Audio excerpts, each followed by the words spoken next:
Good morning, my friends. It's your old pal PeaceLoveMusic with another episode of the Let's Go Good Morning Show, brought to you live by DeOrganized Media in partnership with our excellent friends. I love these guys so much, actually, over at BitcoinLive, Decentralized Broadcasting. Friday, we made it. Last day of the week, and boy, do we have a full day today in DeOrganized. We have some great guests. As always, we have Legend of Slacks Legends joining us for his regular Friday show. We also have the one NFT George coming on to talk to us about his Stacks Watch project and also his meme token or meme token meme. That's a Buddy the Wonder Pup in the background. He does not like the tribal drums from the Bitflow commercial, the Bitflow spot there. That gets him going. He doesn't know what's going on. He's letting us know. He's confused. Now he's chewing on his what is it, lambkins or whatever his thing there. So well, I guess he's not chewing on it because you can hear him barking. Anyway, we have friendly reminder. This is a news and information show. We are providing news and information only. We are not providing financial advice. Always do your own research and never invest money you cannot afford to lose. That being said, the numbers this morning, Bitcoin hovering still in that low 80s range, coming in at 82,813, a little higher than yesterday morning as of about a half an hour before broadcast. Stacks seems to have settled in that 56-cent range, coming in at 56.72 cents, still holding on to the number 66 spot by market cap on CoinMarketCap. Fear and Greed Index coming in at 24. The top three gainers on CoinMarketCap for the past 24 hours are Pendle, Atom, and Sonic Token, formerly Phantom. My friends, when you stack STX, you earn BTC, and SBTC is programmable Bitcoin for DeFi.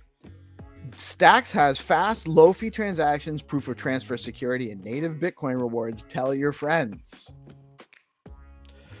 And real quick, I do want to shout out, we have great sponsorship here at on DeOrganized. One of them is StackingDAO.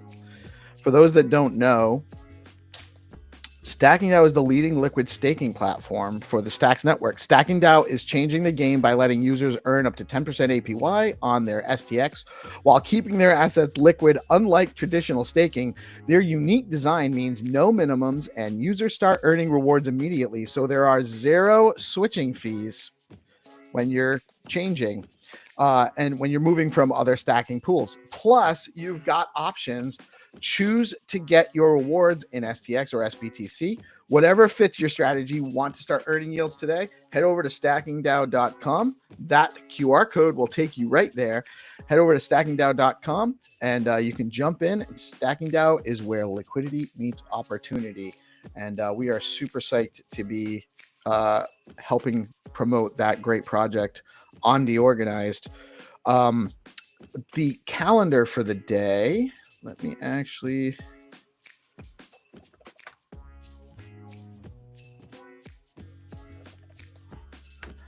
I forgot to set up my calendars. This was actually the first thing we ever started doing on the show. It's SEA Blockchain Week in Bangkok all week. Today is the last day. ETH Global Taipei is also going on today. And we have, as always, the Monday through Friday, we have the Organized show, 8:30 to 9:30. We do our news and panel discussion.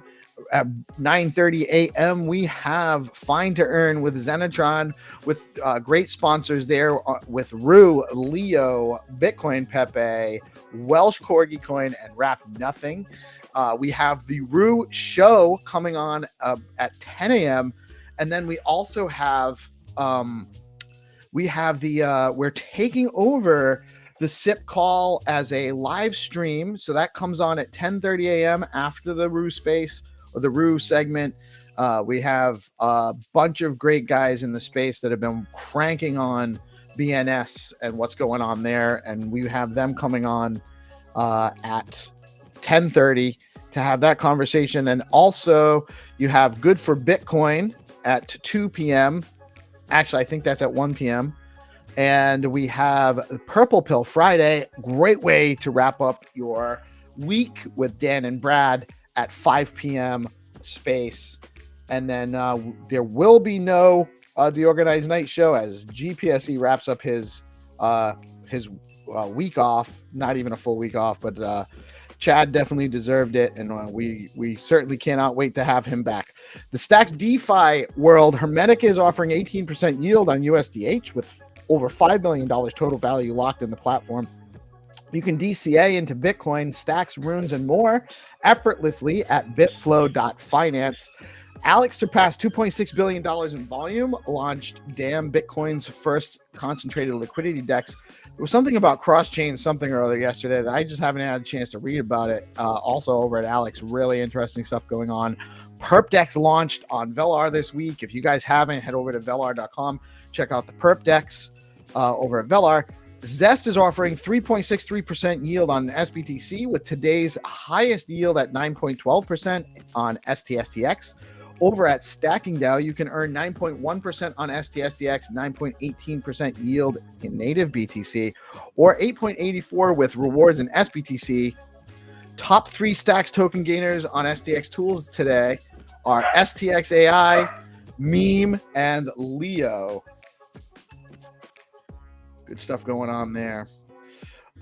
If you have an X-Base live stream or event series you want to share with the community, head over to DeOrganized.media, create a user account, and we'll add your event to the community calendar, free for everyone. Get more visibility and let your audience know what's happening, whether it's a one-time event or a recurring series. We've got you covered. In the news today, guys, I just want to remind you too, before I turn this off, please share out the stream. It's very important. It helps us out. It really helps us tremendously. It helps us grow. It helps us reach more audience. And the more we can do that, the more we can help grow the ecosystem that we're supporting here. So please do share out the stream if you like the content. And say hi in the chat. GM Bottle Swaps. Steve, what's up? What's up? Congratulations on being one of the top gainers in the Stacks ecosystem with your STX AI token this morning. And let me see. I've got was on to the news and I distracted myself. Puppy's making a little bit hard to concentrate too. U.S. House Committee advanced Stable Act amid partisan tensions. U.S. House Committee has passed the Stable Act, aiming to regulate dollar-backed stablecoins issued by banks and financial companies. The bill has sparked partisan debate, especially following the announcement of a new stablecoin by Trump-affiliated World Liberty Financial, raising conflict of interest concerns among Democrats. Despite attempts to amend the bill to prevent political figures from benefiting financially from stablecoins, it now awaits a full House vote. Industry players are advocating for simultaneous passage of stablecoin legislation and broader cryptocurrency market structure laws. Crypto firms influence Australian elections amid regulatory push. Leading cryptocurrency companies include SwiftX and Coinbase are actively participating in Australia's federal election campaign to advocate for clearer regulatory framework. SwiftX sponsored a political dinner attended by opposition leader Peter Dutton, while Coinbase is engaging with major parties and independents. These efforts mirror the crypto sector's significant political involvement in the 2024 U.S. elections, where contributions exceeded $200 million. Executives emphasized the need for regulatory certainty, particularly concerning stablecoin legislation, and have significantly increased political contributions this year. This one is actually really interesting. OnlyFans founder and HBAR Foundation submit bid to acquire TikTok. Tim Stokely, founder of OnlyFans, through his new startup Zoop, and the HBAR Foundation, managing the Hedera cryptocurrency network, have submitted a late-stage bid to purchase TikTok from ByteDance. The proposal, recently sent to the White House, suggests a new ownership model where creators and their communities benefit directly from the platform's value. That's really cool. This bid is part of an ongoing negotiations influenced by U.S. national security concerns, with a deadline for ByteDance to sell TikTok or face a ban by April 5th. That's tomorrow. So I'd be shocked to see that actually go through right away, but be interesting. GameStop adopts Bitcoin as treasury reserve asset. GameStop has announced a strategic shift to incorporate Bitcoin as a treasury reserve asset, aiming to maintain relevance in a changing financial landscape. The move, approved by its board on March 25th, comes in response to concerns over fiat currency devaluation and follows the company's historic meme stock surge in January 2021. Despite this initiative, GameStop's stock has fallen over 13% since the announcement, with analysts expressing skepticism about its potential effectiveness. The FDIC, the Federal Deposit Insurance Corporation, has withdrawn a letter from the Biden era that required banks to obtain prior approval for engaging in cryptocurrency-related activities. This move is expected to facilitate the integration of crypto services into traditional financial institutions. Banks had previously expressed frustration over the FDIC's reluctance to grant such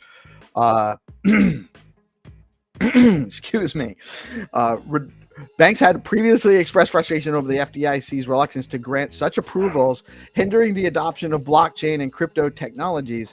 This decision aligns with the Trump administration's initiatives to position the U.S. as a leading crypto hub. On April 3rd, 2025, Bitcoin ETFs experienced $99.8 million in net outflows, while Ethereum's ETFs saw $3.6 million in net outflows. Notably, BlackRock's iShares Bitcoin Trust recorded $115.87 million in redemptions, contributing significantly to the overall outflows. In contrast, Fidelity's Wise Origin Bitcoin Fund and ARK 21 Shares Bitcoin ETF attracted inflows of $130.15 million and $118.79 million, respectively. So a lot of this is churning, but there was net outflows. DeOrganized is kicking off its new Stacks Improvement and Community Innovation livestream series today, with the first episode focusing on enhancing the blockchain naming system, BNS.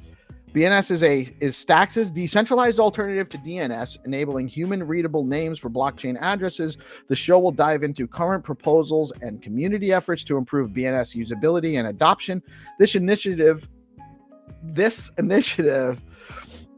supports the broader SIP process and invites developers, creators, and users to collaborate on shaping the future of the Stacks ecosystem. Tune into DeOrganized live at 10:30 and join the live chat with your questions and input.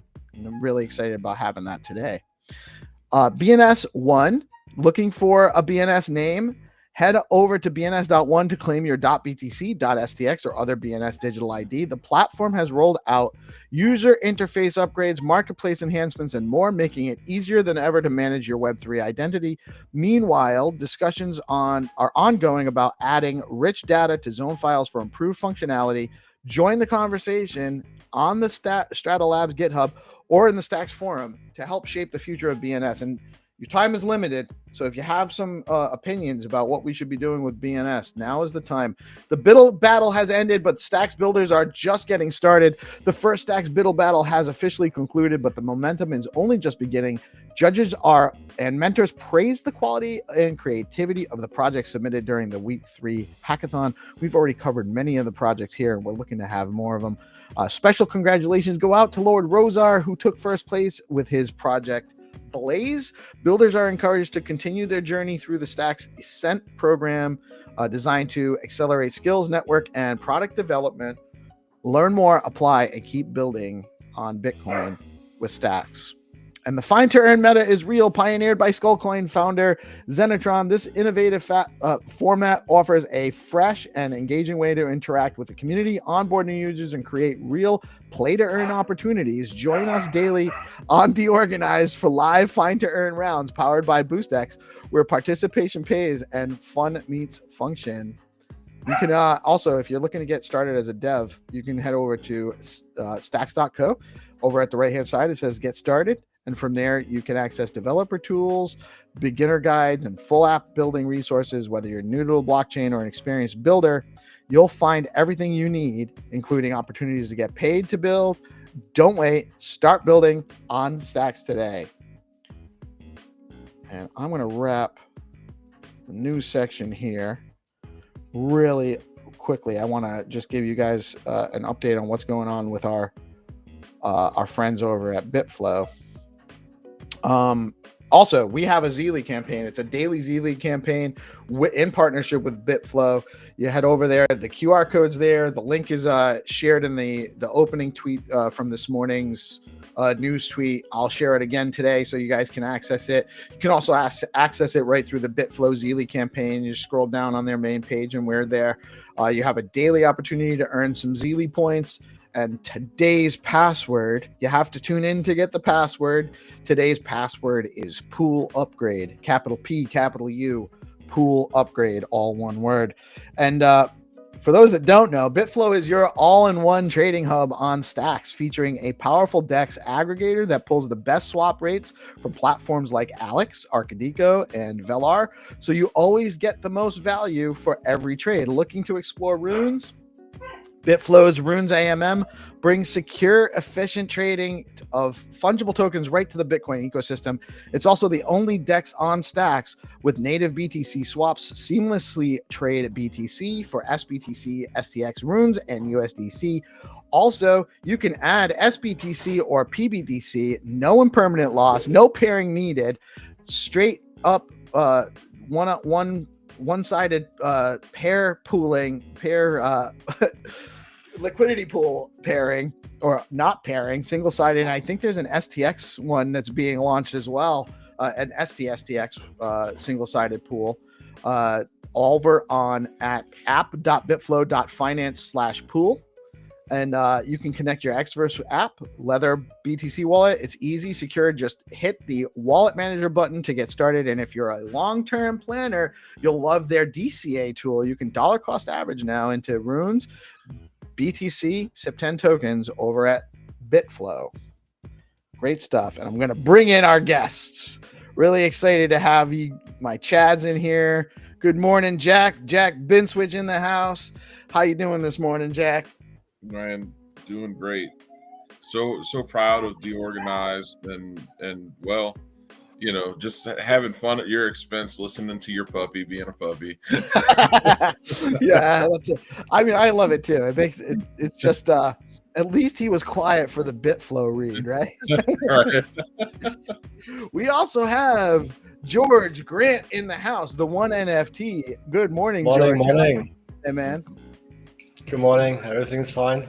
I'm doing well. We got a busy day. And actually, we have Lord Rosar in the house. Rosar is joining us for the morning show. Wow. What's up, Rosar? How you doing today, man? What up? Yeah, I got back on Tuesday, and of course, going to the airport got me sick again. So yeah, you sound out of commission for 2 days. But I wanted to jump back on one of these before the week was over. Yeah. Well, are you gonna hang for the BNS discussion later too? Yeah. I can hang around. Awesome. Wait. What time is that? Is that like later in the day, or is it the 10:30? So we run. We're kind of like an actual like news channel today. So we got our morning show. We're going to chat with Jack and George, and you're welcome to join us as always anytime. Then we have Find2Earn at 9:30. At 10 a.m. we actually have a ROO coin community segment, and then at 10:30 we just run right into the BNS discussion, and that'll probably be about an hour. Hattie's kind of being the one in charge of managing that. So that's what we got going on today. Okay. Yeah, I think I should be good. I mean, I'm trying to get in contact with someone in like, what is it, like central, like European time zones today, and for me that's usually just staying up late is the best strategy. So I'll probably be up until noon. They're like, I think they're 6 or 7 hours. They're 6 hours. They just went back. They just finally caught back up to the time change. Yeah, so it's either I don't know. Like if I sleep in a little, like I'd normally miss the whole day. So I have to just kind of. Yeah, the challenges of dwelling within an international community. Yeah. Good problems to have, though. Yeah, but it's Friday, so I can go to sleep at noon. No one cares anymore. Everyone's clocked out at that point anyway. Oh yeah. After the BNS call, I might go to sleep. Jack looks like he might too. So George, I'm super excited. I've only had a little bit of time to play around with it, but the STX watch project. Why don't you give us the rundown? Tell us all about it. Oh boy. If you guys remember, back last year, I think when we had like that STX City launching like 10 meme coins per day or 20 meme coins per day, and we had like quite a lot of rugs, right?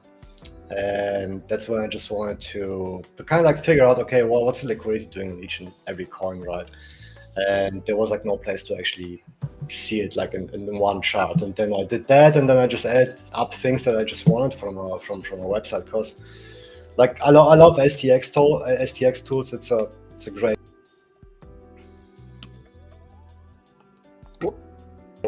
like really want to like dig into the token.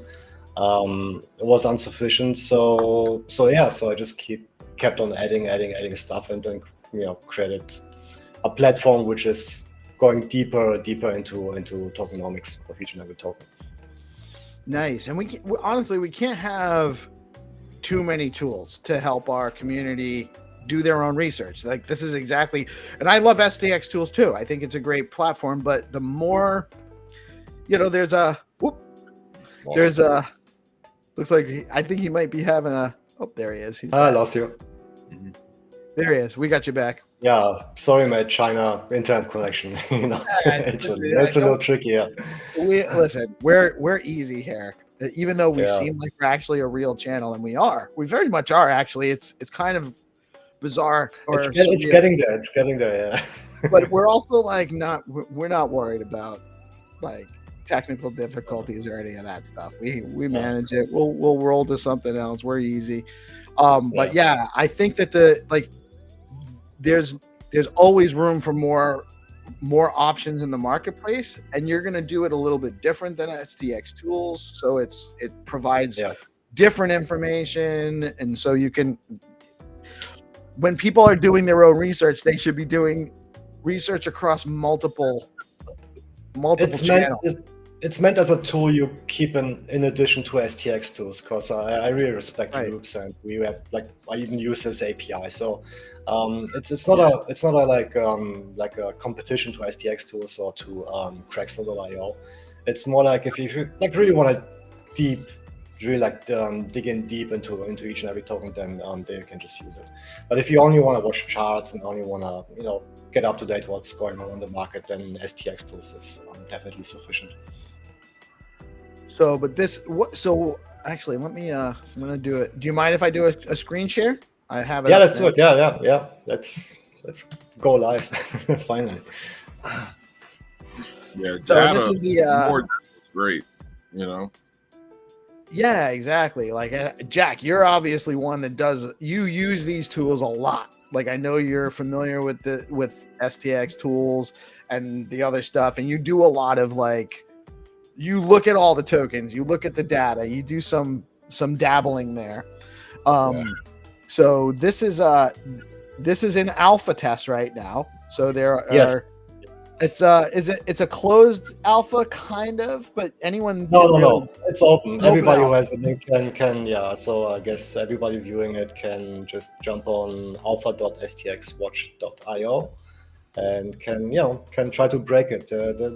It's definitely going try to break it. some issues, yeah. But basically the main page you see the liquidity rating, which is kind of like the focus on the whole website, which means that so the liquidity rating is being calculated by dividing the market cap by the liquidity of each and every token. Then I categorize them into 3 different groups, and then assigning ratings to different tokens, which depend on a lot of different metrics we can go over. And, how about you go to ROO, since we have Jack on the line? I think It's ROO Friday.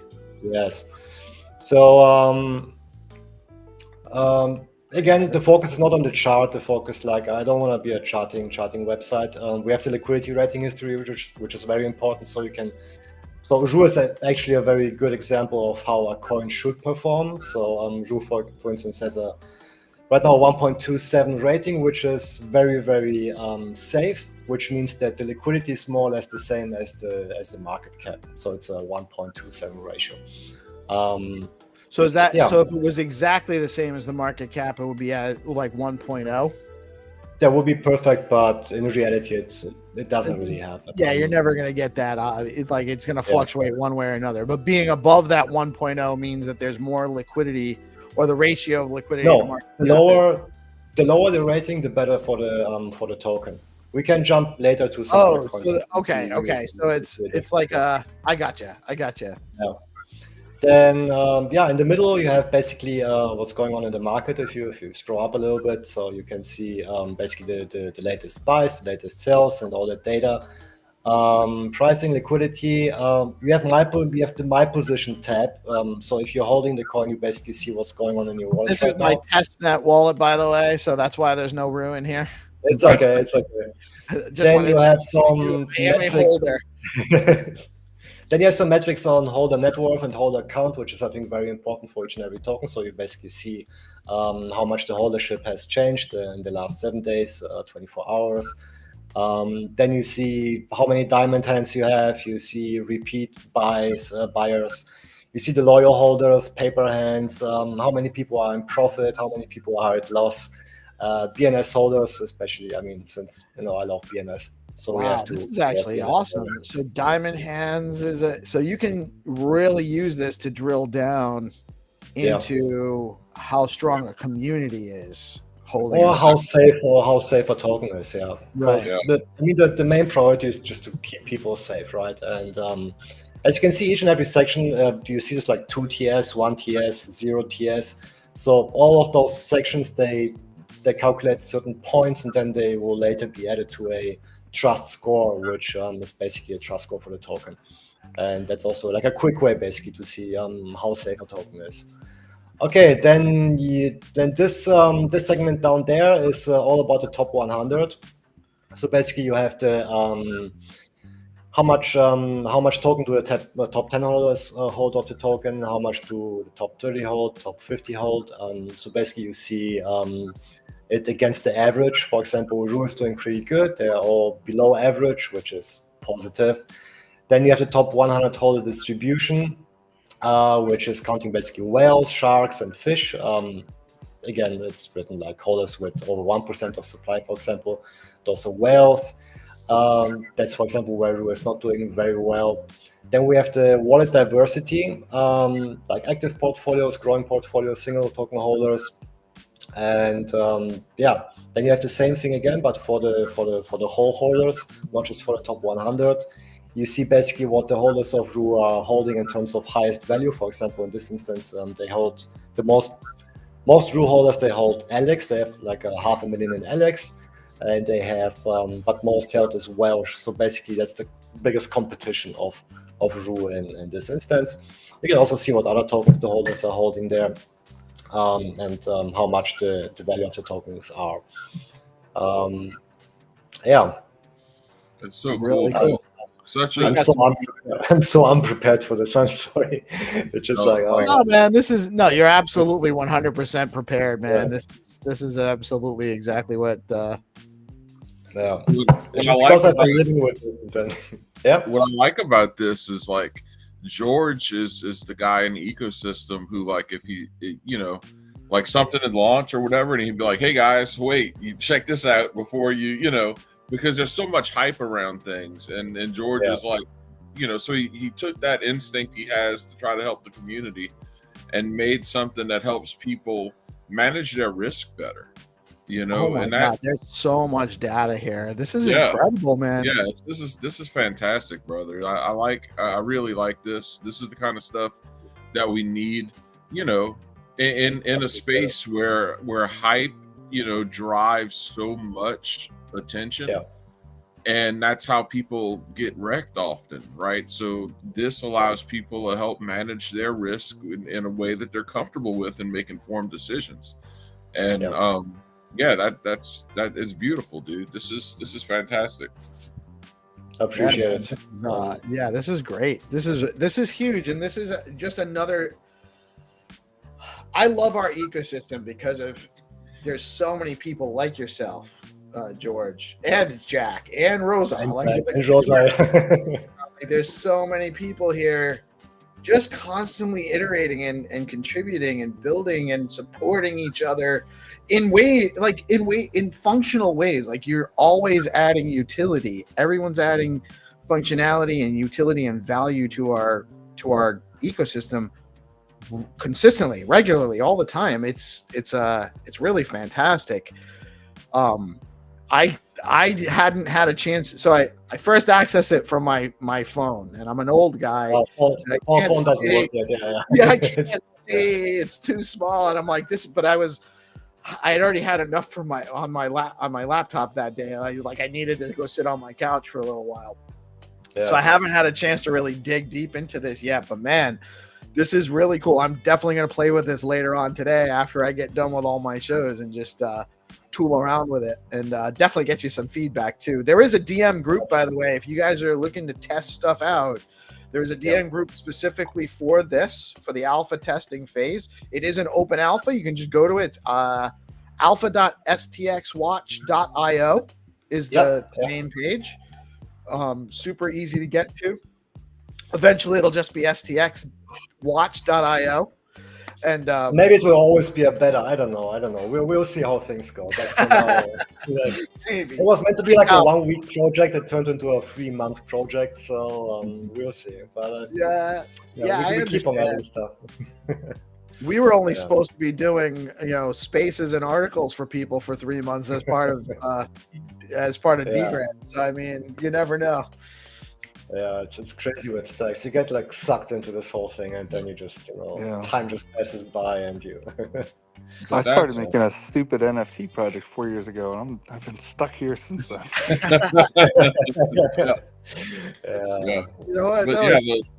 The homegrown builders, man, that's really that's a huge deal in stacks. I think that one of the things that we have that's pretty unique to stacks is you have people who find their way here from other ecosystems, right? Like I don't think Stacks is the first place that a brand new person lands when they get into crypto. And so, you found people who've been around who are like, and they get here, they're like, wow, okay, I understand the value proposition and the community's awesome. And then that's when you wind up with the Rosars and the Georges and all in the ecosystem who are just like, okay, let's build stuff. And the building is typically, I mean, you do have like the only investment I saw a post this morning from Rick Sebastian. The only real investment you've had in Stacks projects has been for the DeFi related projects. That's where the VCs have gone. But Right. we have a lot more than that. And that has come from the community. So, Right. if once, I think in a better liquidity environment and a more bullish market sentiment, it'd be really cool to see like a decentralized VC type, DAO or whatever operating and opening and getting heat to help like push the space forward from the grassroots as well, because really, again, like Rosar won the Biddle battle, and that's amazing. Like it's well earned, well deserved. Well deserved, yeah. But Rosar's just been cranking at it for so long, just for the love of the game. And if you can, and love of the space, if we could see some things like that happening as well, I think that's probably where GameFi and some other things really pick up and take off, because VCs are going to do what VCs are going to do, and I think that the DeFi narrative on Bitcoin is so big, that's what they're most concerned with. But man, I'm really looking forward to some DAOs that, like investment type DAOs that really help push the space forward. I think there's a lot of potential there. Yeah, absolutely. We are absolutely blessed. There's definitely potential for the app layer is coming, right? DeFi had to come first, and the DeFi layer we have on Stacks is real Bitcoin DeFi. Like we actually have legitimate DeFi for Bitcoin, fast blocks, low fee transactions, and it's still just in its infancy, but it's here. Like it's robust. There are options there are multiple options in the marketplace for DEXs on Stacks. Great projects, Alex, Velar, Bitflow. Then we have the liquid staking protocol with StackingDAO, Arcadico with its DeFi functionality, Zest with its lending and borrowing. Granite just launched with their project. Even Charisma, like we have stuff like Charisma and the other, like the more meme oriented trading and platforms. I mean, we have such an amazing amount of DeFi options already, functional stuff. But the thing that has me the most excited about Stacks is the app layer that's building out. The stuff like Xenitron Skullcoin and Gary's Gated, and what we're doing with DeOrganized Media and DeOrganized.games, and the stuff that Rosar's building with Blaze, and that's going to come off of that. OpPredict, Big Market that won something at the Biddle battle. There's like so many cool things coming that are more app layer oriented stuff. Oh, Zero Authority, I almost forgot to mention. Like that's a huge unlock for our ecosystem that's going to be app layer stuff, where you're going to be able to get engagement and not just utility, but stuff that's going to keep people here regularly. And yes, Trip and BNS to tie it all together, BNS. Trip. Yeah. What I like is I've had occasion to do a lot of spaces outside the Stacks ecosystem this past month or so, and these have mostly been Bitcoin layer and Bitcoin oriented spaces. And the conversations that I'm seeing being had now are conversations that we've been having in Stacks for years now. And so we already have like a big leg up, and we're definitely on track with the narrative. Like we're actually ahead on the narrative in so many ways. And basically the wider market is just sentiment's low. You've had TradFi push Bitcoin up to its all-time high, not like we usually see in this space that wasn't retail driven. So we're ahead on the narrative, and we're pretty much in the same boat with everyone else Bitcoin related, except that we look at all of these tools. Like nobody has what Rosar's built, in that we have something where you can have super fast transactions that open up a whole different layer of applications. No one's got that. We have that. I don't see what George has built here, where people can go and look at a token and make informed decisions about what they're getting. Like there's no runes protocol that has that yet, so then if you have runes, if you've launched runes and you're another community, and now you know about stacks, you know about all these different tools, well, we've already got the way you can bridge those runes over here and get, what I'm saying? Like we're just ahead. And that's very that's bullish, despite sentiment just being down. But it's an emotional game for a lot of people, and emotions don't always catch up to reality. Reality wins in the end, though. You're right. Well, and there's people, we live in a time where people don't almost ever have to experience delayed gratification. Like it's everybody, like you push a button, you get dopamine. You push a button, you get your dopamine hit. So it's getting harder and harder for us to be patient with things too.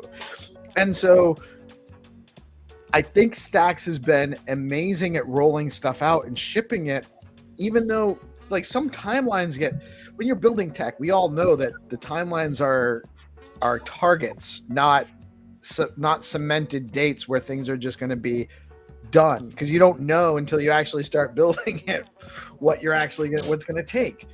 So they missed a couple of target dates on stuff because the tech is really some amazing stuff that they're building. It's not something you can just spend some time on and know you're going to get it right. It takes some trial and error to get it all working. They shipped and delivered some amazing stuff in 2024 with Nakamoto, Fast Blocks, and SBTC, and it just, the timing ended up with where things were in the marketplace, just ended up not kind of being it kind of, the timing when things launched didn't line up with how the overall market sentiment went. The Bitcoin had peaked and came down and corrected, and things went, so it was just I think there's a tremendous opportunity in stacks right now to accumulate, in my opinion, not financial advice, at 56 cents. It's nuts. Wow. how low the price is on stacks right now, with all the amazing things that are coming, like all the amazing things that we know because we're talking about it every day. We're engaging with everybody. We're in the DM groups, and people don't realize when they're outside of the ecosystem how well close knit this community is of builders and developers. Like it's not PvP. It's everyone's working on towards the same goal, just from different angles. Michael likes to say, Blockface likes to say, together alone. And it is kind of like we're working together from our own angles, but we are working together towards stuff. We're not working individually for just our own gain, because we all see the ecosystem's success as also our own success. And so it's a tremendous thing. I've never really witnessed anything quite like it outside of crypto. But specifically in stacks, it's like, it's here. This is where it's at. Stacks is where it's at. That's my opinion. We got the orange collector in the house. I don't know how long you've been sitting there, man. I apologize. I didn't bring you on right away. What's up, Orange? How you doing today, man? Good day. I've been waiting all my life, so those 5 minutes more or less, it doesn't matter. Well, we're happy to have you on, and we don't want to make you wait. We want you we want you part of our conversation on the regular, man. You always bring good stuff. So good morning. Thank you for joining us today, and try to take it easy on us this during Find2Earn. Don't take all the meme token prizes today. I won't. Yeah, we was on the Bitflow space the other day, and Xenitron, was like, Giga Peppy might not be able to win a prize here. Orange might not be able to win a prize here. We're gonna have to make it make it fair for everybody. I thought that was. Oh, he didn't let me play either, by the way. Yeah. Apparently, I'm a pro now too. I found one yesterday. It was one of the. So we do actually whitelist closed rounds too. So I actually found one. Oh, Rosar dropped out. Let me just bring him back in.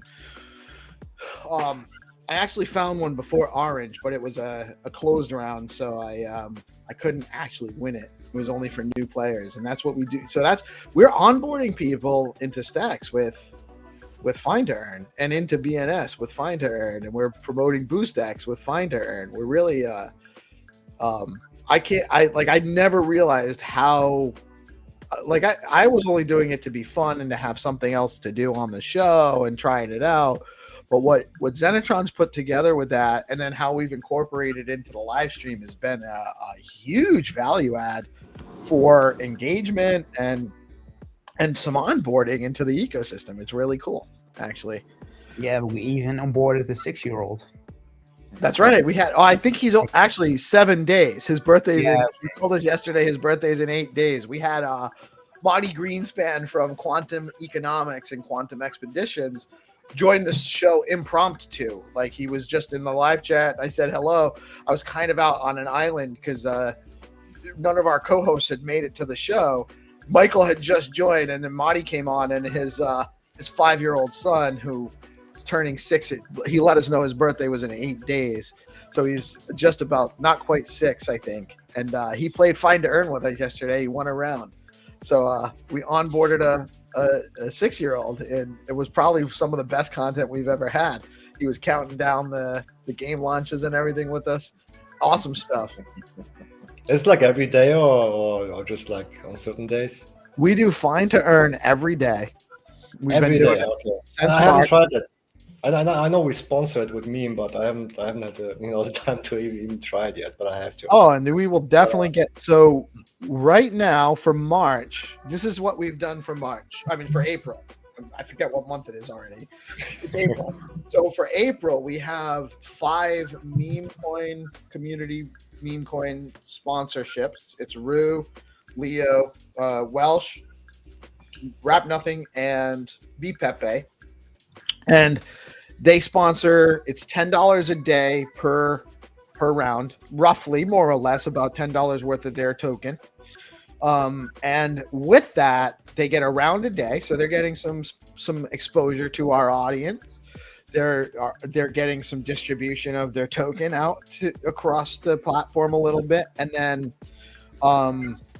we've also added that they have their 1 day a week with the 5 sponsors. We have a specific show segment for them after Find2Earn. So Monday we have a Leo show.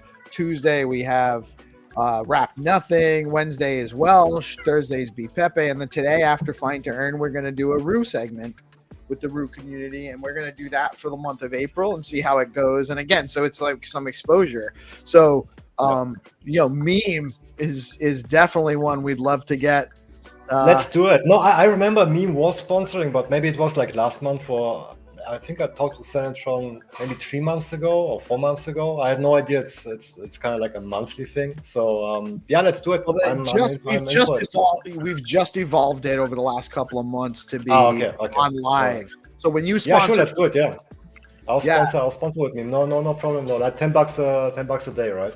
So it ends up being about $220 for the month.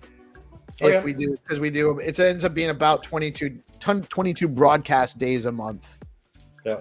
So we'll talk about for May. We'll get you guys lined up for May. Sounds good. Perfect. Love it. I love meme. The meme token. It's right. It's just the meta meme. Yeah, the meta meme. Yeah. and the fries. I actually have a rune token I minted called Flipping Burgers that I think would be an interesting pairing with. If we ever go into the June segment, yeah, we can definitely work something out. I don't think we minted Flipping them all burgers. out. It was something we were doing because the Node Rocks have like a trait that's called Wagey, and they have like the McDonald's cap. So Yeah. I was playing with those guys a lot. So I created as something we thought we were gonna do around the Wagey Node Rocks ordinals, but we just never really did anything with it. So Yeah. I have like half the supply, and I think most of it's not. The rest is not even minted out yet. I haven't paid attention to it in a while, but that would be an interesting thing to work in as well. Yeah, the McDonald's meme is like crypto's meme. You know what I'm saying? Like it's just Right. powerful. It's got that staying power. It's going to be classic. You know, as we get out the early adopters phase, it's just cemented itself into crypto history, right? And yeah, like the meme community, the meme project has really embraced that, right? And it's really cool to see, you know, that just come to life in the Stacks ecosystem. Absolutely. Yeah. Exactly. Which reminds me, Jack, we have this collection going on with GPSC, if you remember. We did that last year, end of last year. We should actually push this out at some point. Maybe when the market gets a little better. I don't know. What is this? But the art was great. No, we were on the show actually. No, we were on the show with GPSC. We're talking about this collection with ROO, like this collaboration between ROO and Memecoin about this NFT collection. Yeah, it's pretty dope, dude. Like it was kind of built in stealth and just kind of been waiting. Oh, It's not launched yet. No, it's awesome art, like Teflon Musk and GPSC kind of Together? Yeah, it's Oh really man, cool. I gotta get one of those. I love GP. That's why, we met because of his. You know, he had been in the Node Rocks community. He invited me to the Giga Pepe Spaceship Club Discord channel, and I just he's such a good dude. So we just hit it off. But I own at least one of every collection he's worked on, every single project. So the idea that there's a GPSC project I haven't collected yet is it's waiting. It's get lurking in the shadows. Maybe May or June. Let's see how things go with the market, because right now obviously it's going to, it's never going to mint out probably. So we gotta wait a little bit. Right. Yeah. It's cool. Timing is everything. But I'm very interested in everything GP does, and I'd love to see what you guys are working on anyway. Even if GP wasn't involved, Teflon 2 is really got. Teflon's very, very, very, very talented. Yeah. We're, like I said, we're so fortunate. We have artists, we have musicians. On top of all of these great devs and builders, we have just an awesome, diverse community here on Stacks. We are very, very blessed, very fortunate. I mean, that's why we can do a show every day. We have something to talk about every day, and no matter what we do, there's always going to be more we can talk about. Oh, looks like Blockface Blockface had some melatonin last night. Yeah. Well, I saw your post in the chat from your space with Mel, and it's like what it looks like to be interviewed by. I was like, oh yeah, I had a prom picture back in the day that kind of looked like that. That's my shirt from prom. It still fits. The tie doesn't even have a bottom. It just cuts off, but you can't see it because of the length of the shot. It was fun with Mel. Yeah. Mel asks good questions. She great does questions. Her interviews, we actually joke about the title of her series is Bitcoin and Beyond, but we talk It's about mostly beyond. it's just beyond. Yeah, We it's don't just talk beyond about part. It's just Mel's going to be our Oprah. Like, Oh, you yeah. get an NFT and you get an NFT. No, look, if she gets spicy, she could be our Ann Coulter. Oh, Oh, nah, she's way too good looking to be Ann Coulter. I'm sorry. Hey, come on. Ann Coulter had her time. When was that? I don't know. Every time I see Ann Coulter, the last time I saw Ann Coulter, she was telling Vivek Ramaswamy she didn't vote for him because he's Indian. Oh my God. Did you see that?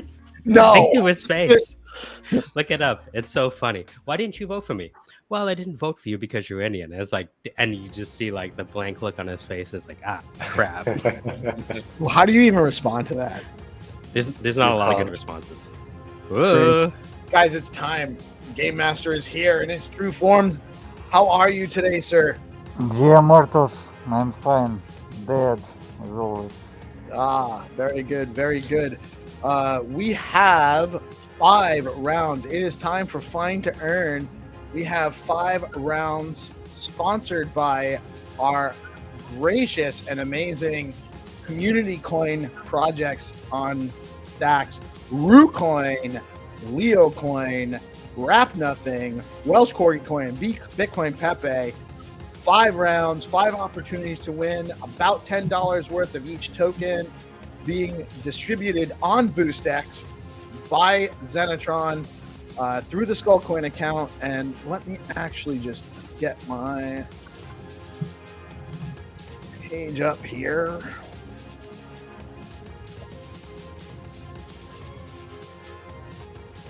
It was Zenny, fun. we're gonna make sure that all of the panel guests are active for the whitelist rounds this morning. Yeah, sure. I want to make sure. I know Jack's had a chance to play, but I want him to get a chance to play. We get Rosar in, and we definitely want to get George exposed to the game as well. George is interested in sponsoring us in May with Meme Coin. Amazing. Yeah. I gotta jump off in 15 minutes, but I'll try to Thank you, Yeah. George. stay for a round.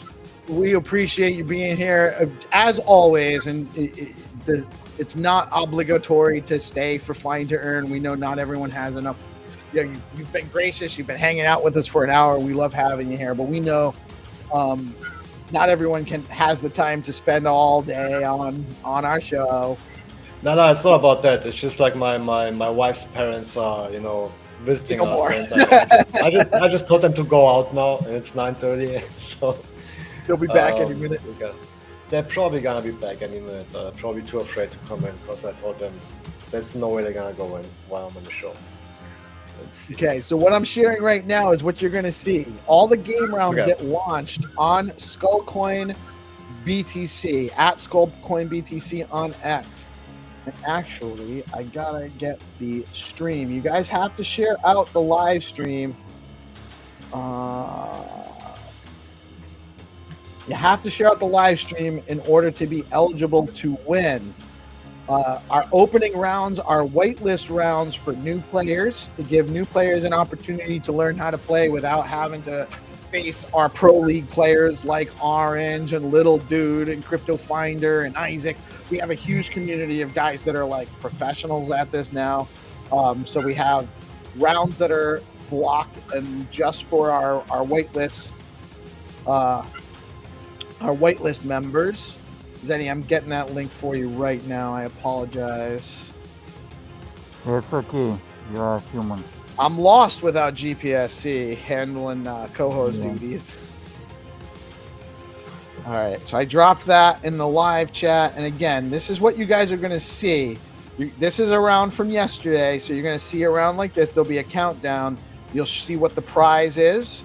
And then we'll see we have a link and an image. The image is from a Google Street View image. You're searching for this image. Everything in this image will be there except for the Bitcoin Pepe or whatever the graphic put on there. Sometimes, it'll be a Leo or a kangaroo for ROO, Leo cat, or the Wrap Nothing guy in his orange suit that looks like Goku, I understand, from our young Or that played with us yesterday.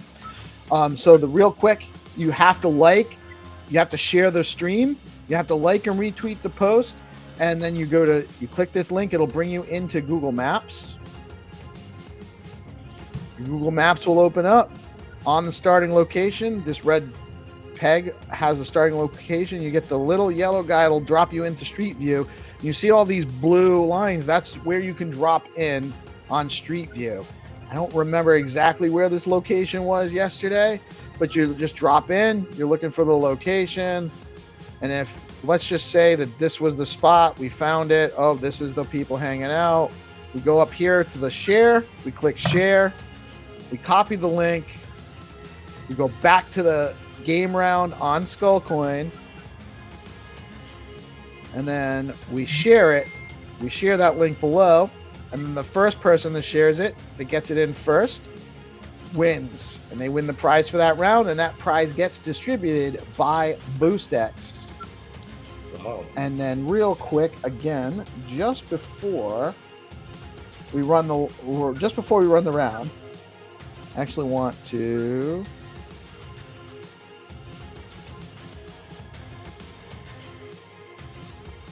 Whoops. Sorry, guys. I will get better at this, I promise. DeOrganized media. This is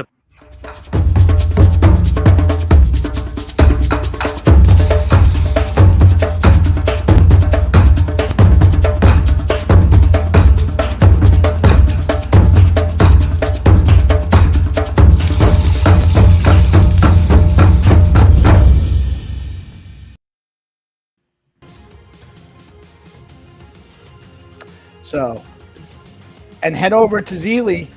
Today's secret word, password for the Zeely campaign for the DeOrganized Bitflow Zeely is pool upgrade. You can get Zeely points daily by tuning in to DeOrganized Media. And Zenny, are you ready for the game? Zenny still here? Yeah. Yeah, I'm still here. Are you ready to launch? Yeah, I'm just adding to whitelist like all our live panel, George and Jack. Well, we're ready, yeah, we can start right now. The first game will be ROO and Trenches. All right, very good. And we're gonna stream Orange's stream so everyone can watch the pro do it, even though he can't win this round because he's not on the whitelist. So he's just showing you guys how to play. You wanna me to share your pictures before we start? You can send them to me, so I can have them to drop in while we're setting up the next rounds. Okay, let's start from here. Today is 4 April. Let's start here, yeah. Okay, this will be first. I will send other after. Okay, I'm ready to launch this one. All right, let's go.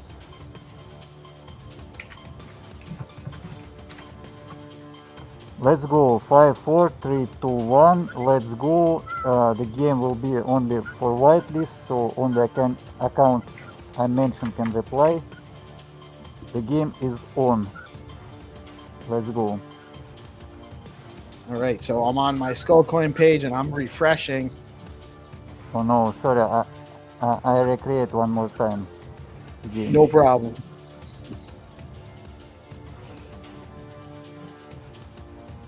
We will patiently wait for you, sir. And you guys need to make sure you share out the stream.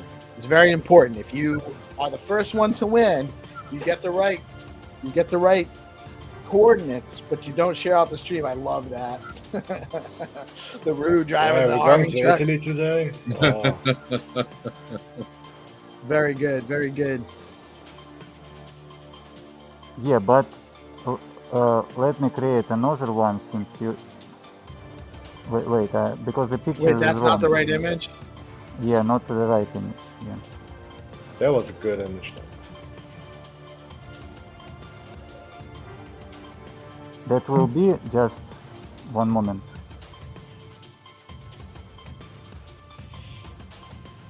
Oh, the image isn't on the round. Is that what that's what it is?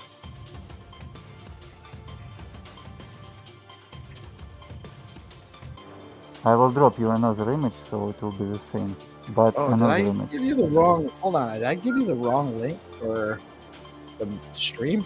I think I might have given you the wrong link. Hold on a minute. Okay, this is correct image.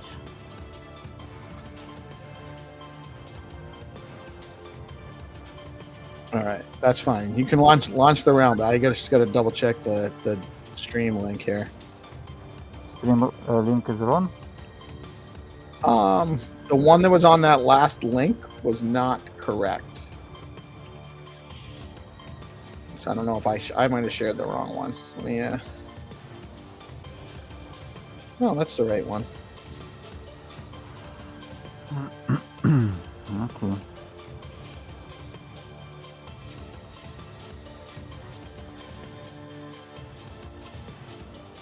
This is the right one. Yeah, I see. Okay.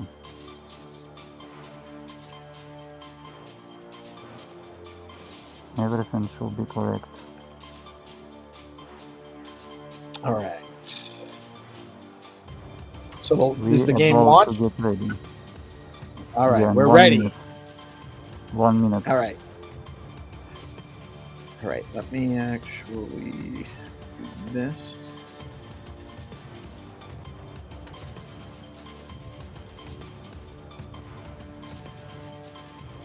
I see.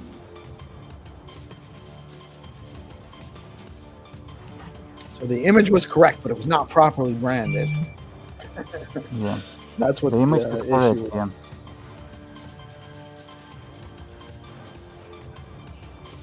So this is what you'll be searching for as soon as the game launches.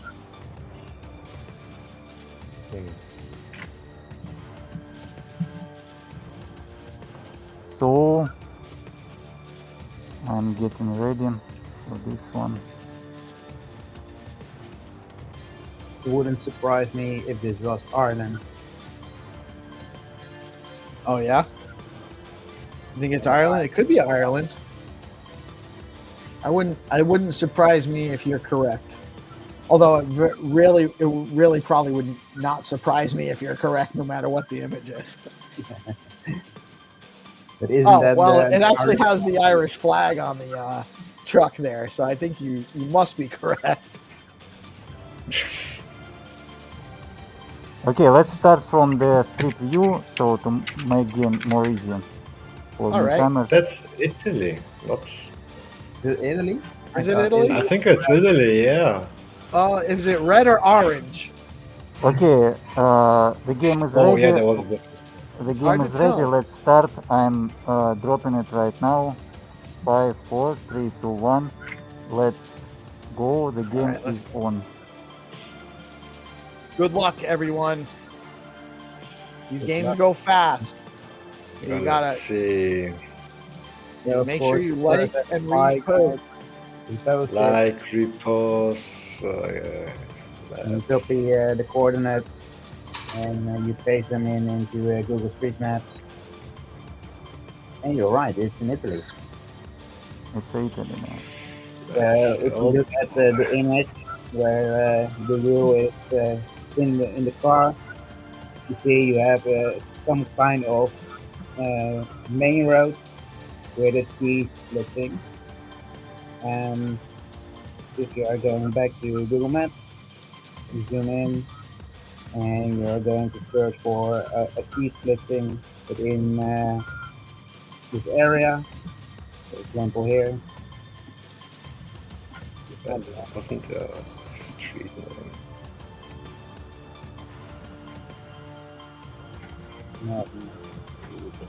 See a T splitting here.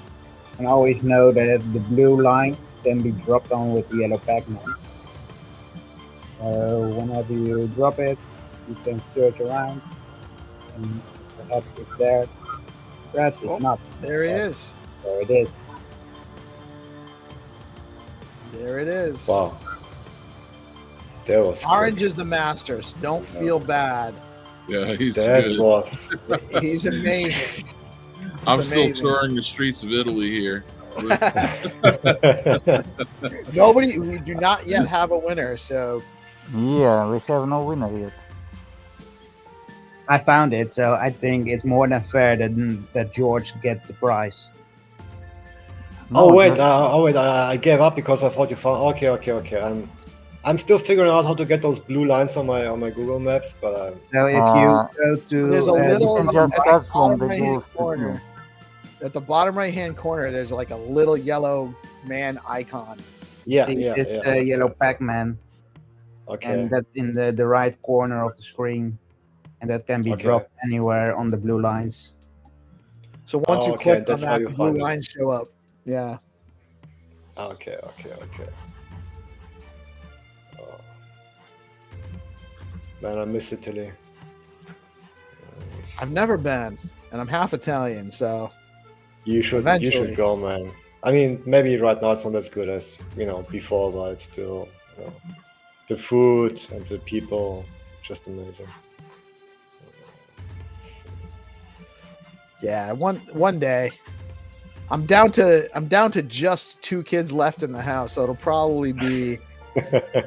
Yeah, I got a 13-year-old as my youngest, so probably got at least like 5-6 more years before I can do much real traveling. Yeah. But in 5-6 years, you as an American will not be allowed to travel anywhere. Not if I'm never going to let that happen. We will not allow it.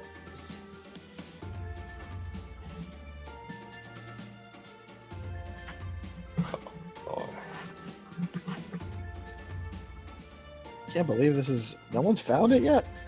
No, I'm sitting here cruising the streets, man. They got Me so too, many cars in Italy. Do you want a bit of help? Because you can see it's. Let me see. The red is on the left, and if you take the road to the right, to the building with the pool on top, it's there. Oh, Yeah. it's where the building with the pool on top. Yes, sir. Building the pool on top.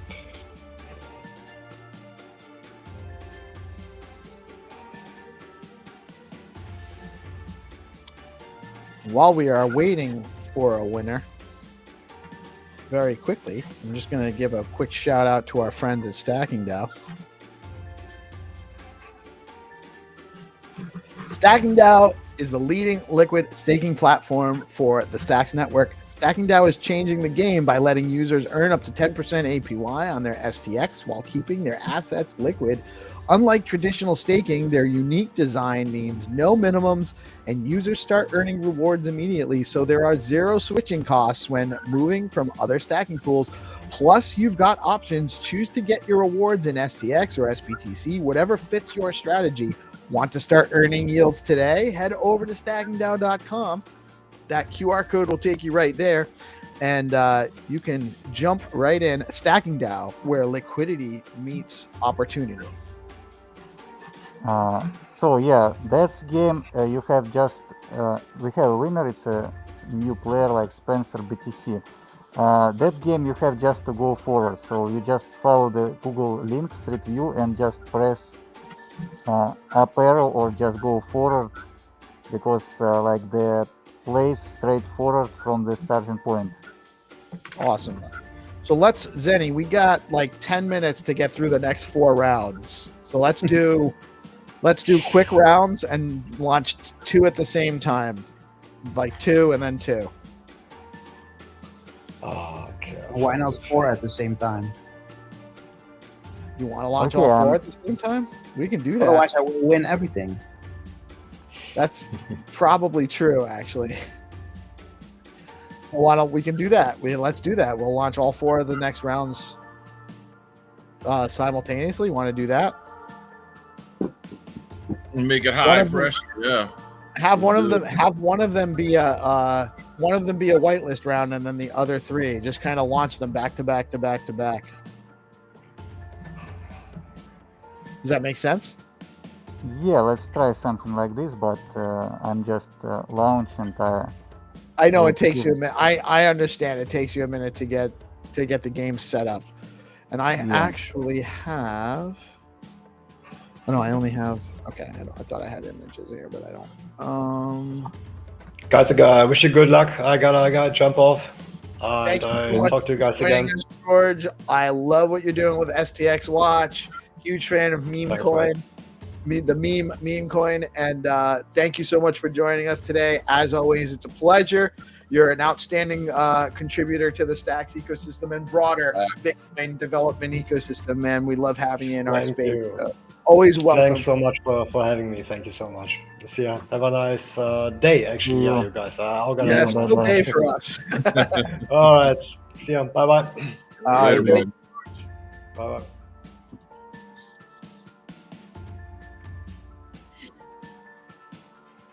Okay, we'll launch here. Yeah, we'll try to launch all the games in the same time, so we just launch and chill. Just wait. Yeah, Peace, you conceptualize travel like I do, like down to 2 kids. Like 2 more to get out the door and then Yeah, I can't really do much. Plus, I just paid for a puppy that was really, really like a lot. Yeah, it's not cheap to buy a puppy. No, vet bills, man. Yeah, it adds up quick. Yeah, I was expecting to pay about $1,200 for this dog, and with all in and all the stuff and everything, like to start, it was like $2,500, and I was like, man, I'm bootstrapping over here, kid. What do you, What do but she's my last one. It's almost kind of like I'm getting ready to be a grandpa, so I really can't say no. Right. He's so spoiled. She really is. My older kids, they got nothing. I was 20. I mean, like literally just 20 when they were like toddlers. So it was like they got a lot, but it was not like this. Right. No, man. Yeah, that's the thing. You have your kids younger. You have them later, right? I chose young so I could still be relatively young when I had them all raised. We'll see how that plan works out. But yeah, things start young. Yeah, I'm on the same. Well, I was on the same path, and then I had 4, and I thought I was done, and then that relationship went south. So then I had 4 all by myself. And then I met my wife. I inherited 2, and then I was like, well, we have 6, might as well have 7, right? So we decided to have 1. That was actually the only one I ever actually made a conscious decision to have. We call her the on purpose baby. I wish my parents talk about me like that.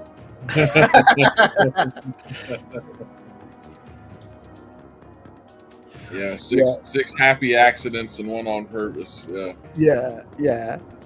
Well, I don't know the exact. As far as my wife's, her first 2, they might have been half on purpose.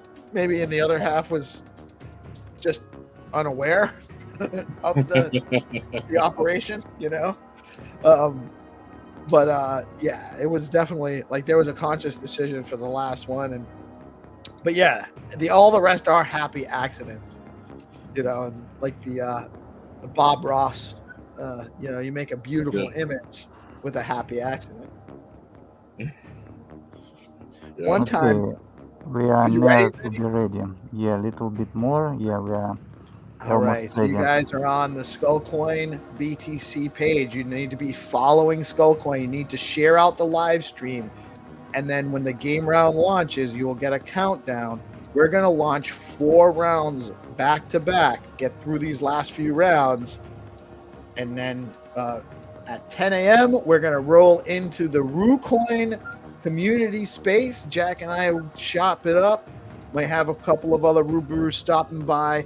We know it's kind of a hard time of day to get some people to it. I really appreciate everyone that makes it for these episodes.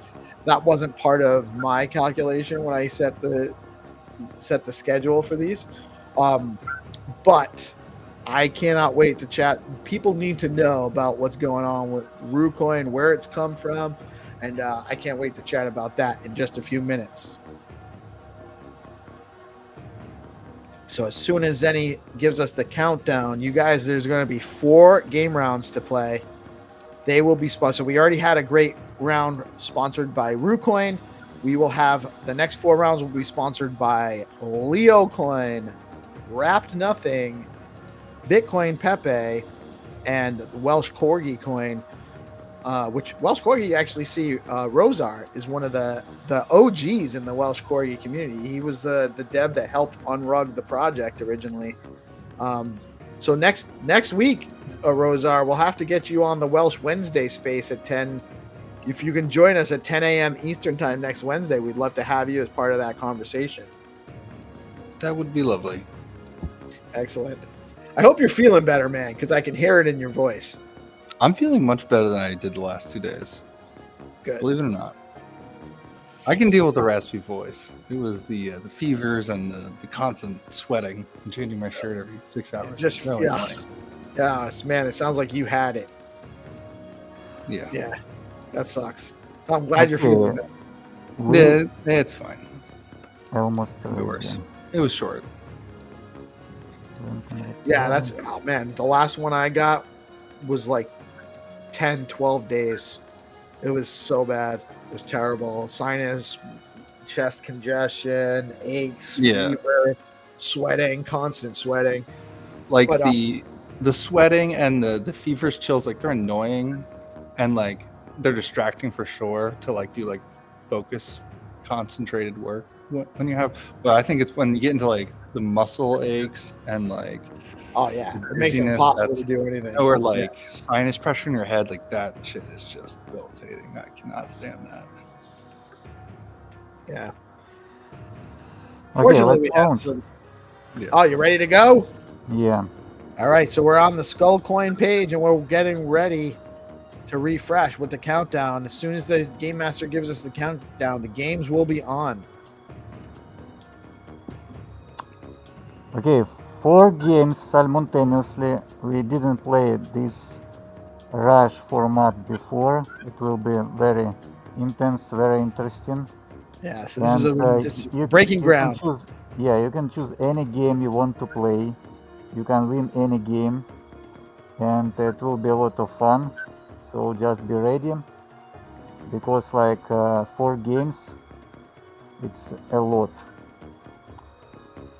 Some people have an advantage because they do know which game I am playing, so they can choose not to play the game that I am playing. Exactly. Yeah. A good strategy is probably to play the game that any of the other games that Orange is not playing. Yeah. Let's go. Just give the prize to him. Okay, 4, 3, 2, 1. Let's go. Let's go. The game is 1. The game is 2nd. Let's go.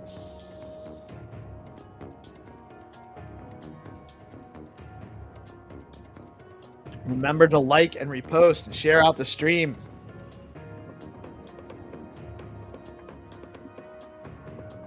I'm curious to see what game Orange picks. I guess he picked game 1. I always pick game 1. That's a little bit of alpha for you. Yeah, I'm changing my game now. Smart move. Oh, this is weird. I have a spot that looks like the location, but is not the location. That's crazy. It's like very similar here.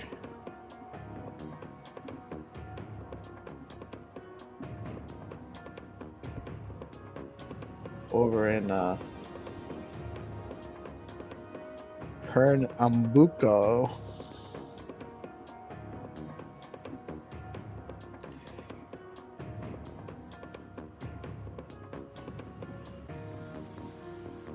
Okay, we have a winner for the Pepe game.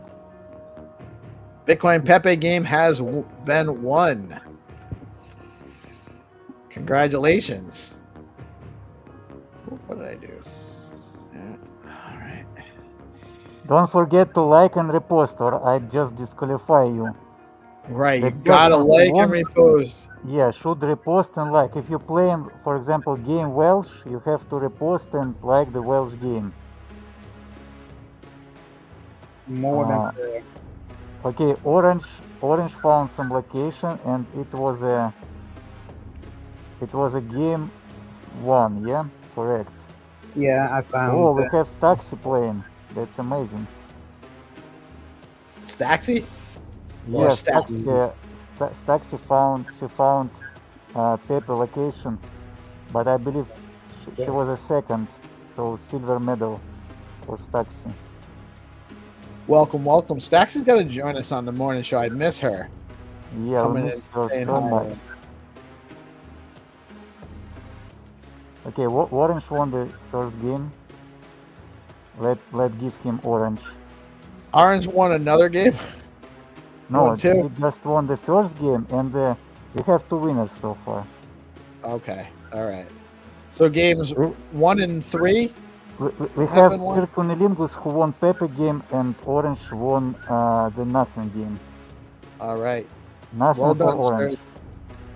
Sir Cunnilingus is actually one of the onboarded users. We hooked him up. PSD hooked him up with the with his BNS name, and he's been a loyal player ever since.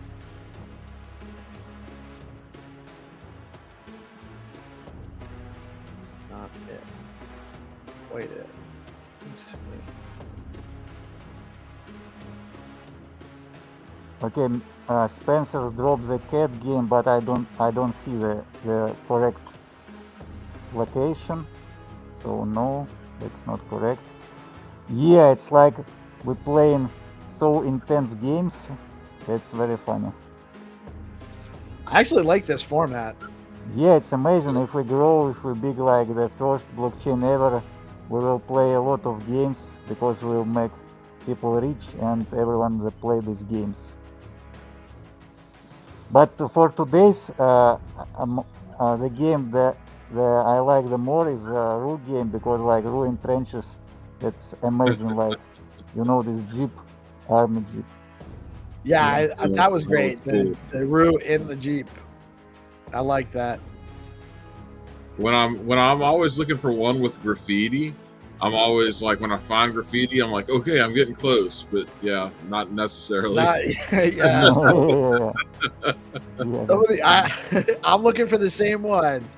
So that Jack's on the Welsh one too. okay, But yeah. Elder Statesman won the. Let me check. He won the Welsh game. All right, Welsh game is one. So is that? Yeah, so and he was faster than Orange for 10 seconds. all right, well done. Didn't do that. Are there any more open ones, or they all been won? No, the cat No game one's found the still is Leo open. game yet. Leo Oh, no, game, wait, but let me check. Hold on, there are answers on there. Hold on, I think Yeah, we do. Yeah, it looks like we do actually have a winner. I'm not sure though. It might not actually be the same trees. Yeah, that's there is a white bench. You have to find the white bench. All right, so these are not one yet. Yeah, there is no winner for Leo game. Leo game is still on. Yeah, there's the trees, there's the house, there's the white bench that the cat's sitting Yeah, on. and everyone can see how the orange plays in live.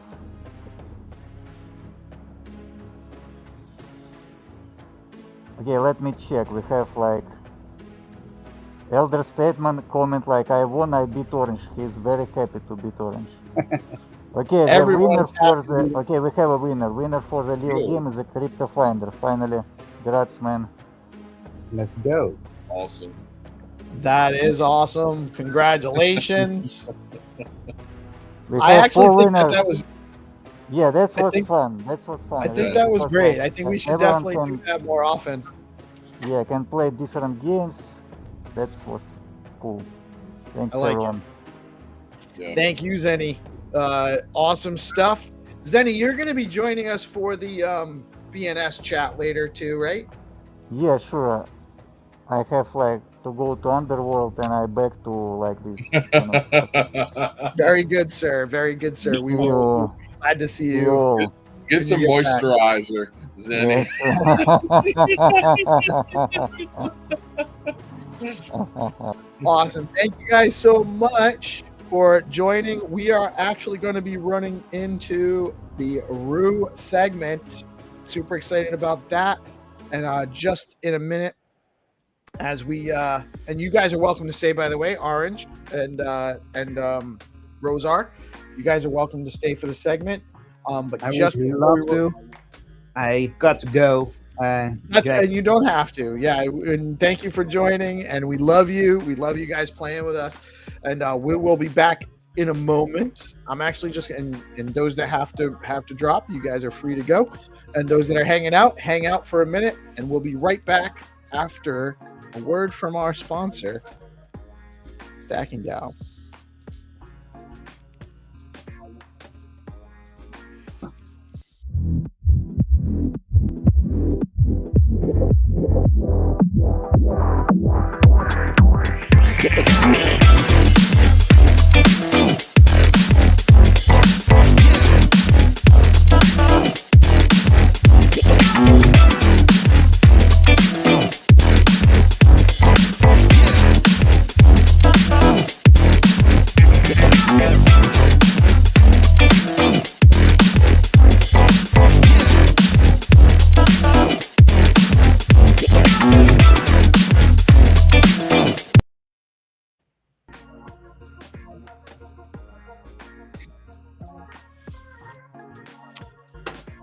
We brew.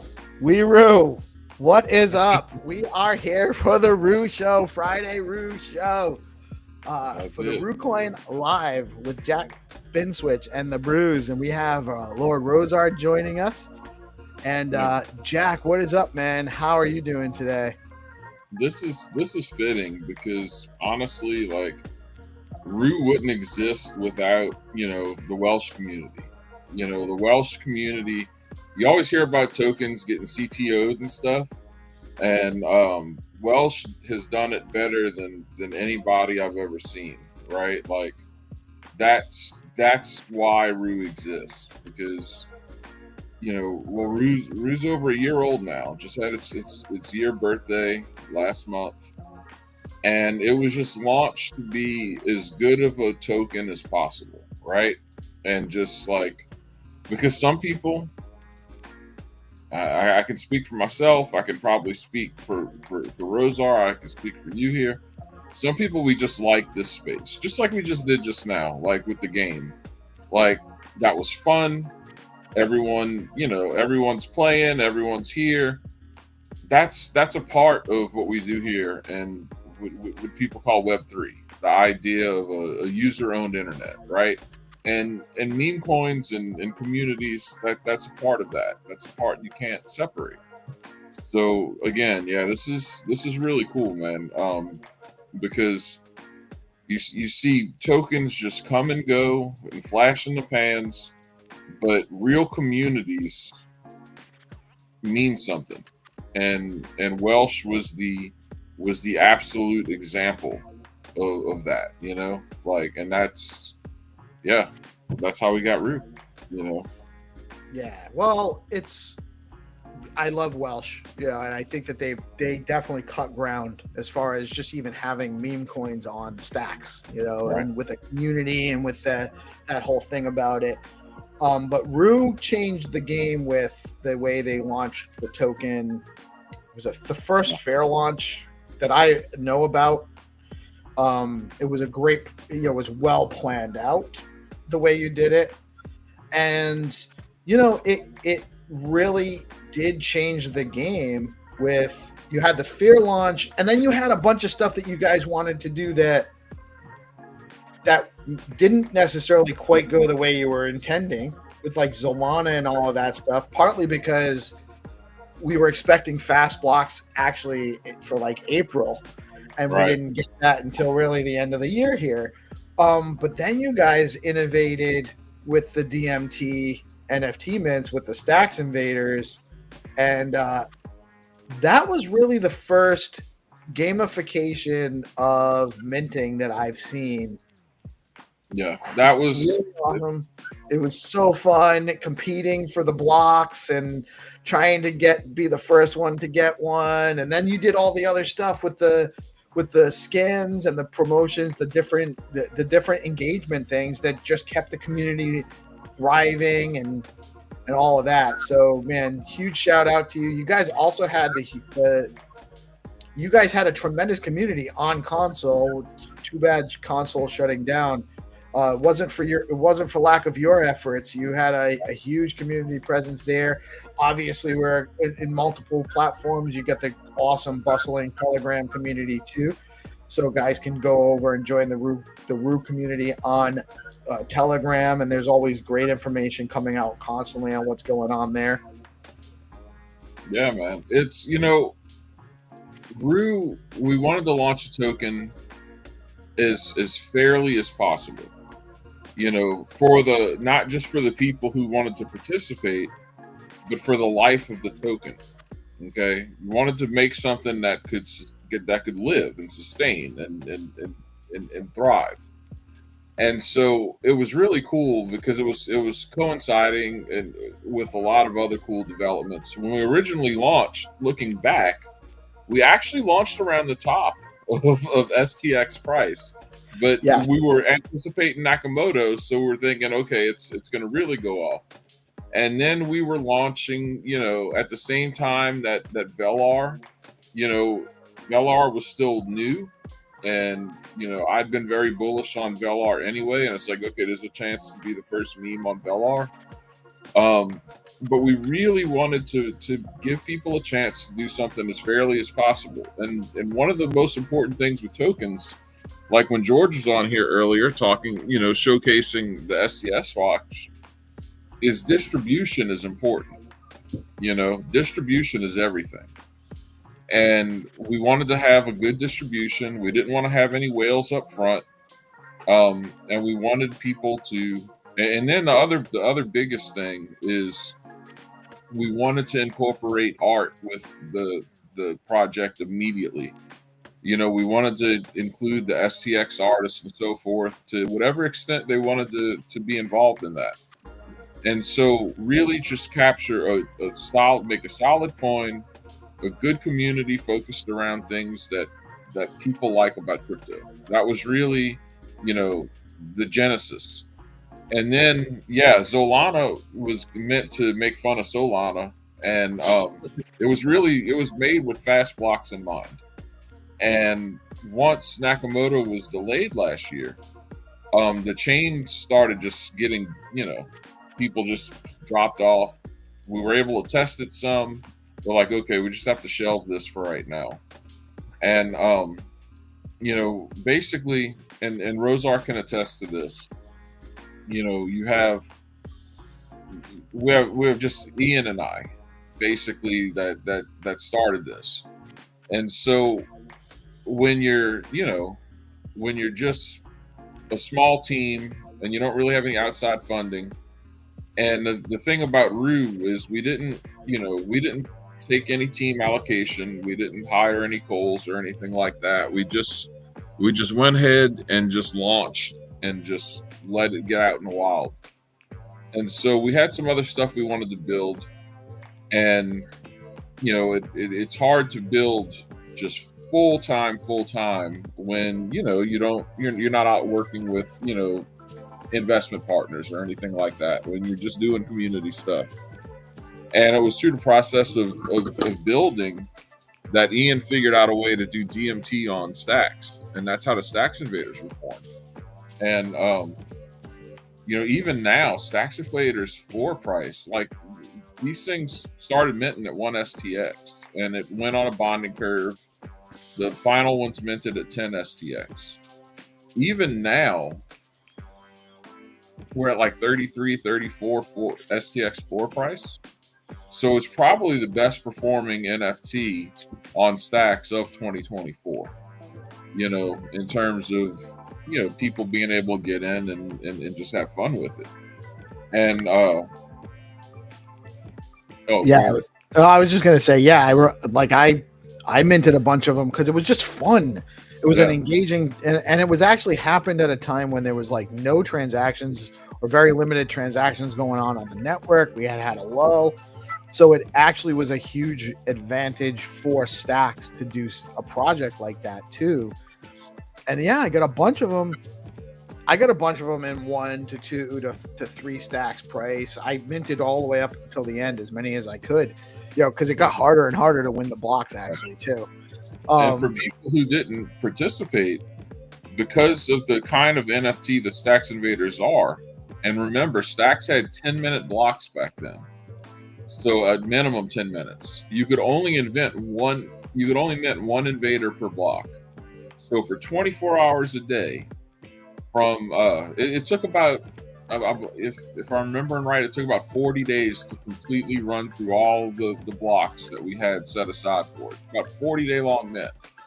So it was a competition, you were fighting for your invaders, and it was fun. And that's the other thing that's really cool about it, is that we won't have another mint like it. Like, there's a lot more DMT stuff I'd like to do. There's a lot more stuff we want to do with the collection, but because they are on chain, they're customizable, even after mint. So we demonstrated that with the gold and silver upgrades and the 1980s upgrades. And so there's a lot that you can do with this collection, and there's a lot you can do with this technology. But it like I said, like, it just gets back to you have to have the time to do it, as you can go. And so there's so much we want to do with DMT and with the invaders, but there'll never be another mint on Stacks like it, and that I'm very proud of that. That was a lot of fun. Oh, there will never be anything like it, because it's not possible unless we have a chain come along that has 10-minute block right time. which is not recommended. I mean, unless there's a chain designed just to do these kind of launches, maybe. But yeah, right. It was which makes the Stacks Invaders so unique. The art's cool. It's the throwback, obviously, to the Space Invaders icons and all of that stuff. And then you did the special 80s skins, which was awesome, and which was also hard to get. Like, I tried and I could not get any of those, so I missed out. So there's a lot of value added there because of the built-in scarcity to how it was all done. Right. Yeah. Like, if you see someone hold a Stacks Invader, you need to get one over on Gamma, by the way. If you see someone with an upgraded Stacks Invader, especially the gold or silver, because the night that mint went live, like, Japan's stock market nuked, and everyone got panicked as hell, and like, it got super bearish all of a sudden. And everyone was thinking, oh man, is this going to be the catalyst that, like, just kills, the world economy? So if you see someone with gold or silver and they minted, like, this was a true degen who was in there. Right. And all of that, upgrading their invaders, that's, so I like that provenance. And I have a captive, they know I'm a captive audience when I'm podcasting. And so, dude, it's just, it's fun. I'm so proud of it. I like crypto. I enjoy the space for a lot of different reasons, for what it means, for what Bitcoin means, the technological aspect and the ways that it can improve people's lives, in a variety of ways, not just opening up opportunity to anyone, regardless of who you are, but like it all the way down to just the social aspect. In a lot of ways, crypto is like the greatest, massively multiplayer online role-playing game there is, right? And I think, like, when you see what Skullcoin and the Find2Earn, what you have there is like a good idea of what that means on a slightly different level, but it's still all connected and all created. And as more building blocks come out, like what Rosar has done with Blaze Protocol, you get more branches and more cool stuff, and I'm all for it. And so being able to have help make a community and like make it to where it was not expensive to belong to the community, You know, we were able to, Yeah. you That's know, part. That's a huge part of it. yeah, like, you know, look, if I understand vanity mints and things like that, and say, okay, I'm going to get something that's a status symbol. I understand that for the same reason that like a woman would carry around an $8,000 purse. Like there's, Right. or like, you know, you go and buy. It doesn't make the belongings inside the purse more valuable, but there Yeah. is a value there that she's receiving having it for whatever, you know, to her. But for me, like one of the most fun things about crypto and my experience has been here is being able to be early to something that then becomes more valuable later. And so I wanted that for ROO and for the invaders more than anything else. And when you're early to something, so Pizza Ninjas is a great example. Right. I was late on that. I didn't participate. So I didn't get any pizza pets and I didn't get to play on the, you know, I didn't get to play with that project. And so when you're early, there may not be any, there's no promise of stuff coming down the line, but when you're early to a project like with RooCoin, excuse me, you guys have actually produced so many value-added projects on top of it for your community. Not just the invaders mint, but the upgrades and the gold and silver and the skins and the backgrounds, and there's other stuff coming, you know, and the ROO runes. You guys minted runes, day one runes.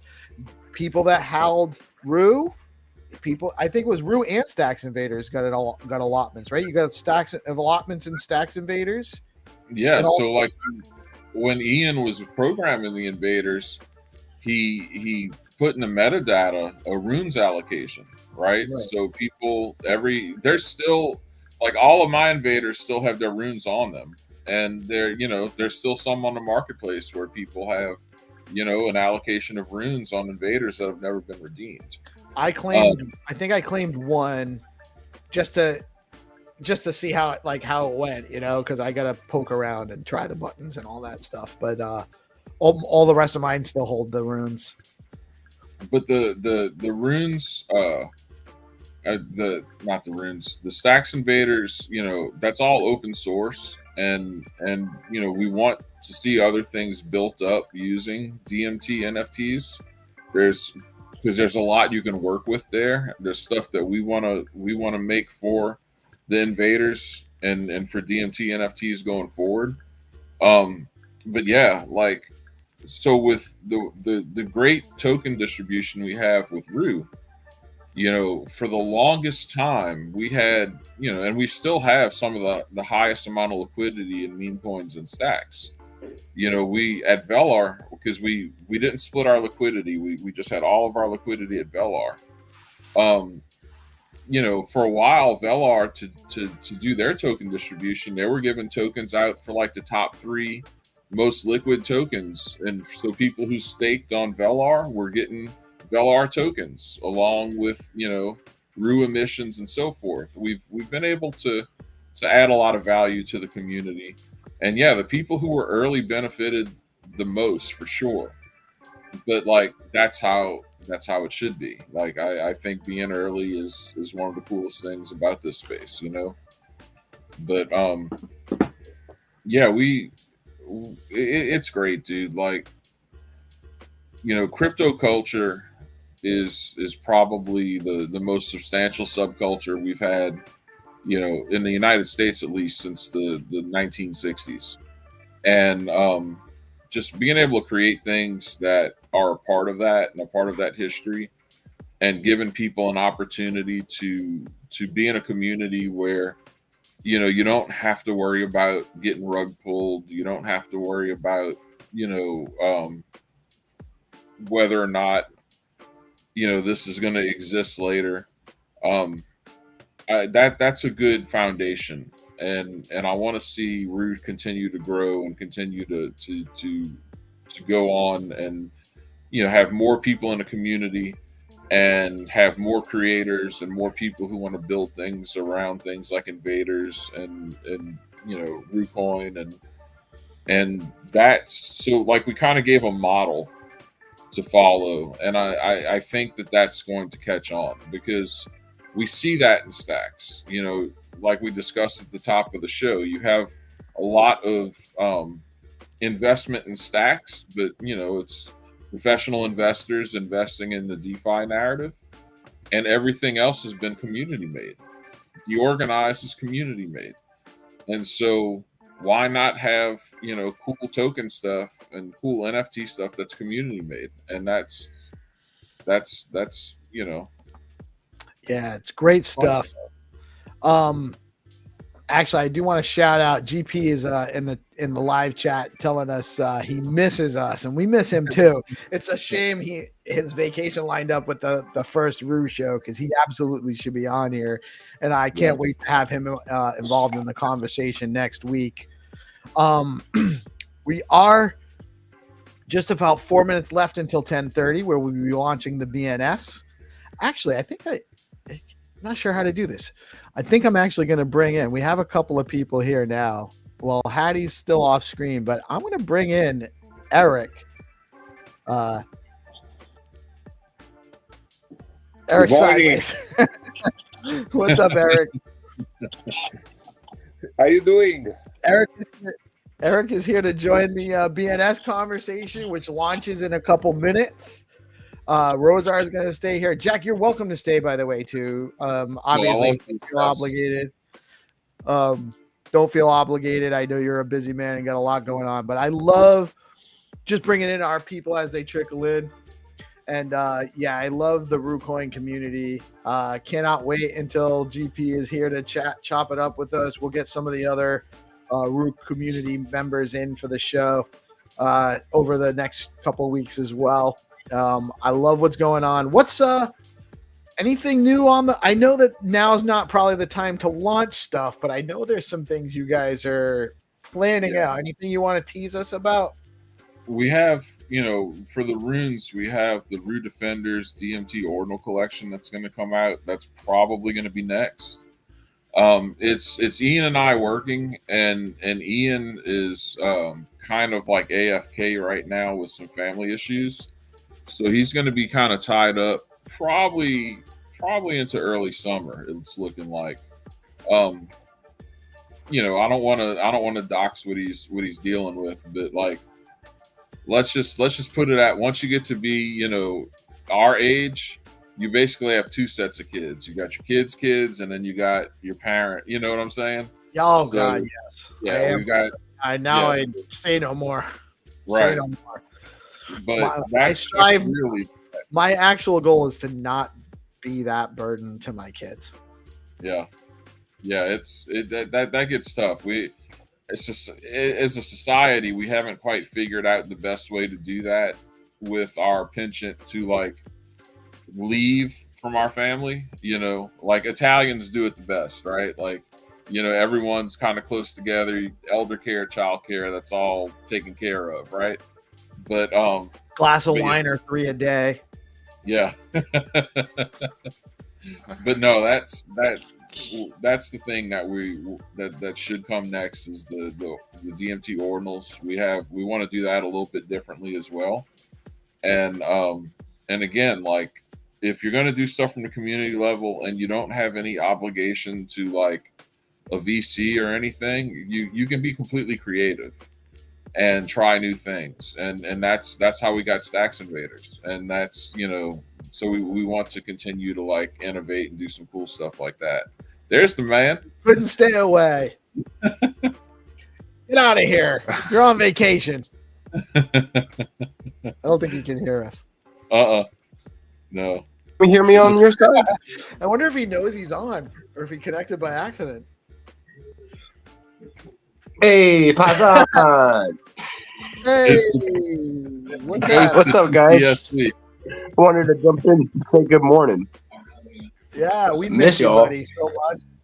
Yeah, it's so much harder running this without having you to just like be like, just to talk to you about what I'm setting up. Sometimes is just help me get my processes going. So we need you back. Enjoy the last. We're not letting you have another day off until 26. So I hope you're having a good time. having a great time. I'm about to pack up now and head on out. We gotta check out, and I'll be back soon, guys. Y'all have a blessed day. All right. Love you, GP, man. Thank you for checking in, brother. Love seeing you smile.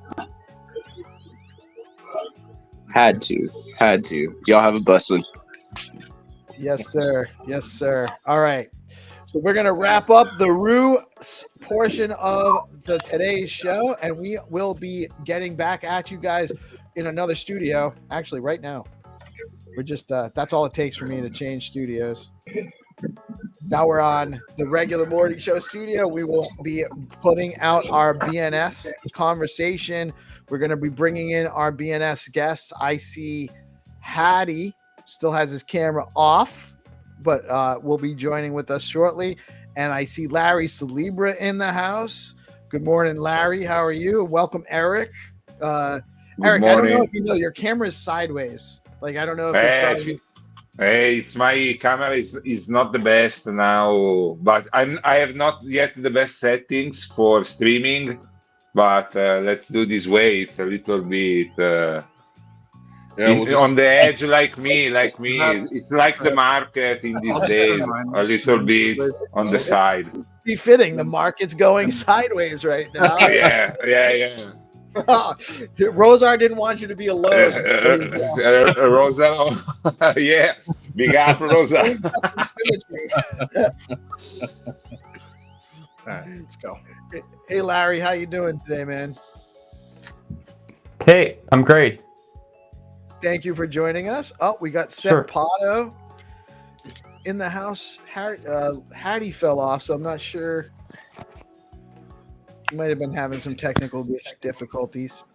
So yeah, we are going to be discussing BNS. The BNS V2 conversation has been ongoing for the last few months, hot and heavy, figuring out what's going on in the zone file and what's going to be added and how that's going to work to improve functionality on BNS. Here's Hattie. Hattie, welcome. Hattie's actually going to be the driver behind this conversation today. How are you today, Hattie? Hey. So I had a few technical problems. I had to drop out and drop back in again. Look, I mean, we have there's all such we have a very interesting spectacle of the show today. I love it. It's very, very deorganized. So it's how we do. Thank you. And there's Dan in the house. We got a full boat. There he is. Oh, good morning. Good morning. So I'm super excited about this. I think that this added BNS functionality is an important step for stacks and DID on Bitcoin, on chain, and I love all the effort that you guys have been putting in to shape that. So really interested in hearing this chat today.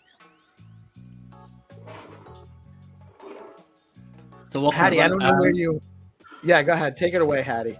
Yeah, so what I might do is I might just start by sharing my screen. So let's get to this, and I can share a screen, and I just want to run through a few things today. That's okay with everyone? Yeah, absolutely. Cool. So today we're going to talk about the BNS user profile and the expansion of that. So what isn't included today is we're not going to be talking about subdomains. We're not talking about centralized identity, so DID. And the zone file is not, the BNS profile is not going to be used to validate any information and or identity. So this proposal is just a discussion, and it's obviously focusing on the format, so the data format that we have. Today, one of the key things, the aims is to figure out what the file limit is going to be. So how many kilobytes we need to focus on, how big it's going to be, because what we don't want to do is congest the network by having too large a file. We want to get consensus on the basic format today, which I'll go through. And this is obviously part of the initial BNS IP process, so the improvement process for BNS. The goal is to make this easier for builders and onboarding people and eventually in the future interoperability.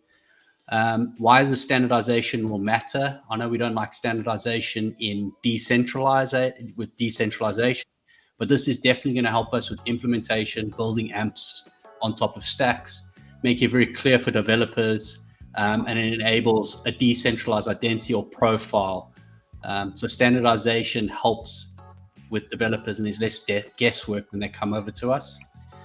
The present state is we have an owner, which is your stacks. You have a general setting, which we're looking to change, which is just general information about the user.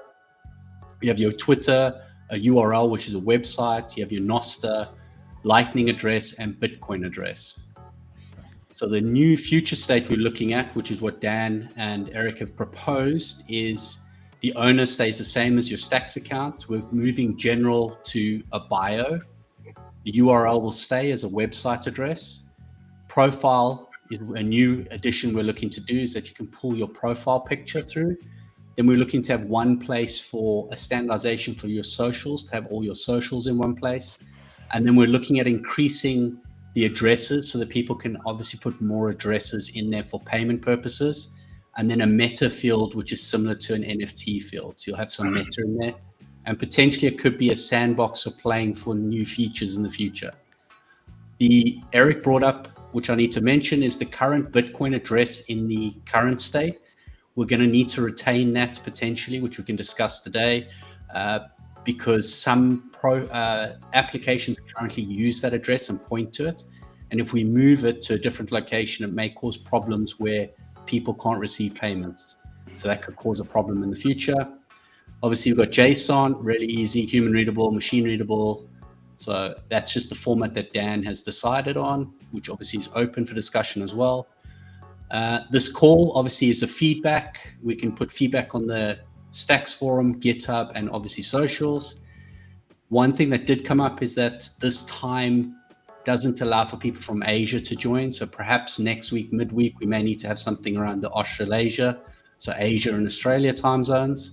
And we're looking to have finalization of this and to submit it to Sepato and SetZeus by Friday, the 11th of April, so next Friday. And I put approximately 4 weeks after we should see it live. So it's actually done. So hopefully that helps everyone understand the call today. Any questions? I have a comment. Hi, Dan. I just want to point out that when we're talking about standardization here, we're really using that term really loosely, because this is all optional. Nobody has to do this. I think in the format that we discussed, everything's optional basically except for the owner. This is more of a kind of a consensus building kind of thing amongst app developers, so that we can kind of at least jump out of the gate with some sort of profile information that's potentially usable for multiple applications. So we're not going through a SIP process. We're not forcing anybody to implement these fields or this format. It's completely optional. It's just more an effort at community consensus building than anything. Can I ask a question? Please. Can you hear me? Yeah, I hear you. Oh, okay, cool. This is I want to say this is super awesome. I'm really excited to see all of you guys doing this, and yeah, couldn't be more excited about this. I loved some of the comments that I saw, especially from Dan on the GitHub thread. I remember the pain going through the DID stuff, and it's so complicated, and then you just spend all of this time going down to rabbit holes and never getting anything shipped. So I'm super glad to see you guys have something simple that you can ship really quickly. I wanted to ask about this is maybe this is really obvious, but why is there an owner thing in the zone file? Isn't the whole point of a name system that you just look up the owner in the smart contract? Yeah, what's up with that? Yeah, I think that's a Sepato SetZeus question. The way I understand it is they're using that as like the reference so they're reading these files and they're using that as like the identity for the individual file. So I'm not sure, to be honest with you. There's also some kind of I shouldn't say inconsistencies. There's some questions I have about the format that they specified in the GitHub. I posted a question in the BNS zone file group about that, because there's this subdomain format, right? And the subdomains is an optional field currently in their profile schema. The subdomains are basically just another profile, right? And they're an array of like subdomains, and so, or array of other profile objects. But there's no information about what the subdomain in one single profile looks like, or subdomains in one single profile looks like, versus what they look like in an external file, right? So if I've got, in my particular use case, I'm hoping, thousands of users that I want to onboard to boom.btc, right? So we have larry.boom.btc and hattie.boom.btc, right? In my case, I'm going to be pointing to an external JSON file, and that JSON file, I think, is basically an array, right, with a bunch of profile objects in it, and the owner for each profile object is going to be that user's address, right? So larry.boom.btc will have an owner field with your address in there, and then hattie.boom.btc will be another profile object with an owner of whatever your address is for that name. That's the only thing I can figure out, to be honest with you, Larry. I had the same question. Like, it doesn't seem to make a whole lot of sense straight off the bat. If you only have one profile, so if you're only using boom.btc, the owner field doesn't make a whole lot of sense, right? But maybe it makes more sense when you're looking at like a file with thousands of these profiles in them. Oh, okay, I get it. I noticed. So I actually spent a bunch of time with this over the holidays, and I sort of put it on pause to work on some other things at the moment. There's just, this is just sort of high level things. Like, the zone files shouldn't be, in my view, the way that it's architected right now. Like, nobody can change if you're using the API that is in that repo you guys are talking on. Like, you can't change the zone file because it will just return an error, right? Like, because it tries to validate it when the API returns it. When in reality on chain, you can store whatever you want in the zone file. It's just like a buffer, right? So that really restricts people's ability to experiment, and requires this whole community consensus process to even decide on what you want to put there. And just from a high level perspective, I think that it's better for successful applications in the process of becoming successful to figure out what information should be there, as opposed to before you even have something that has product market fit, saying this is what our schema should be. Because this is sort of what we did before, right? I saw some people complaining about the profile.json file from the previous iteration, right? And it was super complicated, and this came from DID, and there's an object schema. There's all these well, we can also include this and include this and include this, and it seemed really cool, but we had no product built around it. It was just sort of adding it in there, right? And so my thinking was that BNS.ONE is getting a lot of traction. They should just run with it and figure out what makes sense for their users and update it. And then maybe it's going to be incompatible for a while, or maybe you just solve that on the API level. You can the API endpoint can just translate different zone file encodings into the same information, right? So that doesn't get you locked into somebody made a comment that oh, there's this Bitcoin key and we need to can't change it because people are using it. Well, or you could just that's why we have versions, right? And you can move it somewhere else, and then if somebody needs to use that information, then you can just have a small little library that reads all the different zone file formats and puts it in a place where the developer can use it. Yeah. So it's just a high level comment of it would be great to, if there was as much flexibility as possible, different apps can figure out what they want to do. And then maybe we'll see, maybe it turns out that Boom Wallet is the huge success. And then their schema really gets a lot of like momentum and inertia, right? And then the community just sort of naturally adopts that, as opposed to saying like, hey guys, this is like what we have to like, because right now I guess what we see is that like BNS.ONE, from what I understand, really wanted to add some features, and instead of just doing it and shipping it that day, they've instead taken like a month or two to like build consensus, right? And it we don't even know if that's the right thing or not because they didn't build and ship it. Okay, I would like to step in a bit. First of all, the question about the owner field on the zone files. This is basically a security measure because we validate to be able to resolve a zone file through the API. We validate that the owner on the zone file is actually the owner of the NFT, right? So, for example, if I decide to send my BNS name to another address, then the owner of the NFT and the owner of the zone file would not be the same.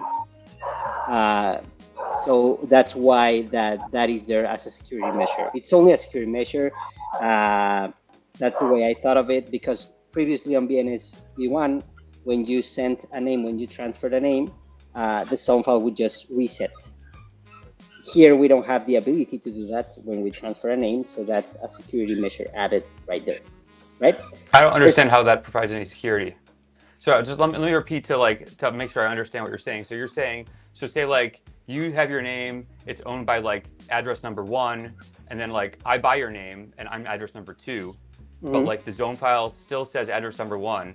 So if someone were to go like do a lookup on like your name, it will say like it's still owned by 1, but like I own it, right? So I don't understand. Yeah, you own it, but the Bitcoin address that I previously set up, the profiles that I previously set up, everything that I previously set up would then be your, if someone wanted to send Bitcoin to your address and you just provide a name, then the Bitcoin would go to my address because it's what I set up at the beginning. But I could change it because I own it. Yeah, of course, you can change it, but so I could put whatever I want. It seems like Yeah. it doesn't solve any. I can't see what problem it solves. Maybe someone else can understand what problem it solves. Yeah, you can change it, you can update it, and if you update it as soon as you get the name, that's cool. But if you don't, if someone doesn't, if for some reason you forget and you don't, and you provide that, it's better that it doesn't resolve to anything and the Bitcoin you requested doesn't get sent to another address, and it doesn't resolve the name. I don't think that solves any problem. I mean, you have basically a non-normalized database. You're storing the same piece of information twice. Either the owner is the owner in it's the same name. The name. It's the same name. It's the same name. It's the same zone file, and we just don't resolve it if the owner field doesn't match with the current owner. That's it. What do you mean if we don't resolve it? Who's we? The API. But anybody can make an API, right? You just make a contract call. Yeah, anyone can make their own protocol. So you're storing like this huge piece of data in a blockchain just for your own particular implementation usage. It's just an address. It's not a huge piece of information. I mean, if you plan to have it is to store on a chain forever, right? Yeah, but it's not a huge piece of information. Okay, so I think the conclusion is it's basically useless. So I don't think people should need to keep that in there. Just whoever's designing the format. It sounds like it doesn't. I haven't been convinced that it does anything useful. They're using it in the back end for their implementation, fine. But I don't see you can just implement it by you do a lookup on who owns the name, right? And that's the owner, and then that's just how it is. It doesn't matter. Yeah, what but if you resolve the zone file of that name and it still has the information I updated with, then it would show. But I can put any owner in the zone file. Yeah, but if you I could say you own my name. Maybe exactly. Exactly. You can put anything that you update it to whatever you want. If you update it to that, it's your problem. But this is a security measure just to make sure that information from a. I think you need to think about it a little more. I think you're missing a step in the logic here. Okay, man. Okay. So I can. Anyone can build their own API. I mean, for example, if Boom has specific requirements, they can just set up an SDK and update the zone files in whatever format they want, then set up an API and resolve that format. anyone can No, I put understand. I'm whatever they trying to want. make a case for the people that are designing the zone file that I don't think this actually does anything, and you should think about whether or not it does anything. If your answer is I don't know exactly what this does, then maybe you don't need to include it in there. I told you exactly what it does. So from my perspective, we're using Stratalabs API. I think everyone who's using BNSV2 is using the Stratalabs API. So I had questions about I had the same questions, Larry. But to answer your other point about product market fit, these are some of the things that we're using. This is not, obviously doesn't include app specific information that we also have for profile data, like contact information and stuff like that. And this is stuff that we've talked about with other people. So it's not completely out of the blue, but I totally agree with your like the approach that we should be finding product market fit and then setting this stuff. That's why I think we want to make everything optional in this profile. I mean, it's just basically from the BNSV2 API perspective, the only thing you need in there is an owner, right? So like that's the only required field here. Anybody can include or not include anything else they want. But a quick story from like the launch of Stacks. Early on, we were building an NFT market place, and we were building an NFT application, and we asked for like standardization before Stacks was launched. We were talking, this was like in September of 2021 or 2020. We were asking for some standardization around NFTs and metadata formats, right? And people rightly put out the whole thing like, let's see, we don't even know, we haven't even launched yet, we don't know how these things are going to be used. Let's wait and see how NFTs are being used before we standardize on any kind of metadata formats.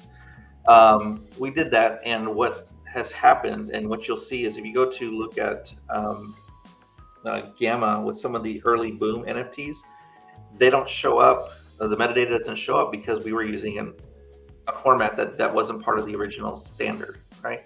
And so for me, in particular, I'm going to move forward with this kind of overall format, whether it gets standardized or not. This is really me trying to be like community focused and trying to like get some consensus around like, here's some things that you could use from other profiles, and if you guys share this stuff, I can use it too, and we all win. And I think the Stacks user experience wins. But I'm moving forward with this regardless. And I will say though that there's a concern from me about moving forward with something that ends up being standardized in a different way, and I end up having to support like these two sets of legacy data, which is a pain in the ass, I can tell you, from the NFT perspective at least. So that's kind of why I wanted to get this out there as much as possible. And there's nobody has to use it. People can come up with their own formats if they choose to. But I think like from a user experience perspective, I think we have the opportunity to make Stacks a little bit better by sharing the stuff. And that's kind of where I'm coming from. I have a question about the zone file data. Is this like, where is it stored? Is this like an on-chain, like contract-based storage, or is it like off-chain that's linked to the contracts? Like, how does that work? The zone file is stored on-chain. Okay, so this contract is still sort of being, reviewed. Like the final design is it's not deployed yet or anything. No, the contract is live on mainnet. Okay. Yeah, there's no. I think I understand the question. There's actually the zone file on the contract is just a buffer. So is it 4 kilobytes or 8 kilobytes? So you could store whatever you want in it right now. What they're talking about is like a schema to agree on like a standardized, like a format that everybody can use in like the libraries, right? So they write in one format and they read one format. That's what's being discussed. Oh, yeah, I kind of ran into something similar to this with the protocol I was working on. I mean, I'll just share it since it feels relevant to me. But with like the dexterity DEX protocol I made, basically I use like a command pattern for everything. So like everything's like a read or write, and they have different like opcodes is what I call them, and they take like the same instructions. And that was because I wanted to have a standard interface that I could like multi-hop everything through. But I provide a buffer, like a 16 byte buffer for each one, and then I just like use different spaces of the byte, and I just like convert them into whatever integers or strings or whatever it is. But I found out later on that I didn't really need to worry too much about that because I could always make different wrappers that converted them differently, and that seemed to work out fine. So I think maybe one thing you could do is like just leave it generic, and then maybe just like create different wrappers for like different specs, I guess, or something. That might be one idea that could be cool, but obviously I haven't really like looked into it nearly as much as any of you. But yeah, that came to mind, so I thought I'd share it. I don't know. Yeah, 100%. That's yeah, exactly what I was suggesting before. Like, yeah, I only brought it up this question initially because I was hoping I could get you guys to squeeze in like Blaze, like signature-based transfers into the contract, but it seems like we're past that. All right, so Jen, so that I can understand where we're going with this, because Dan has put through something together with Eriq to define a starting point to help people when they come to Stacks to onboard. I get the concept that each application can decide what it wants. So Larry, are you saying it's not prudent of us to create not a standard, but a way that people can see, okay, these are the things that we have identified maybe that people would want, and then there's something that they can use, a template, a boilerplate to start from? Is that not useful?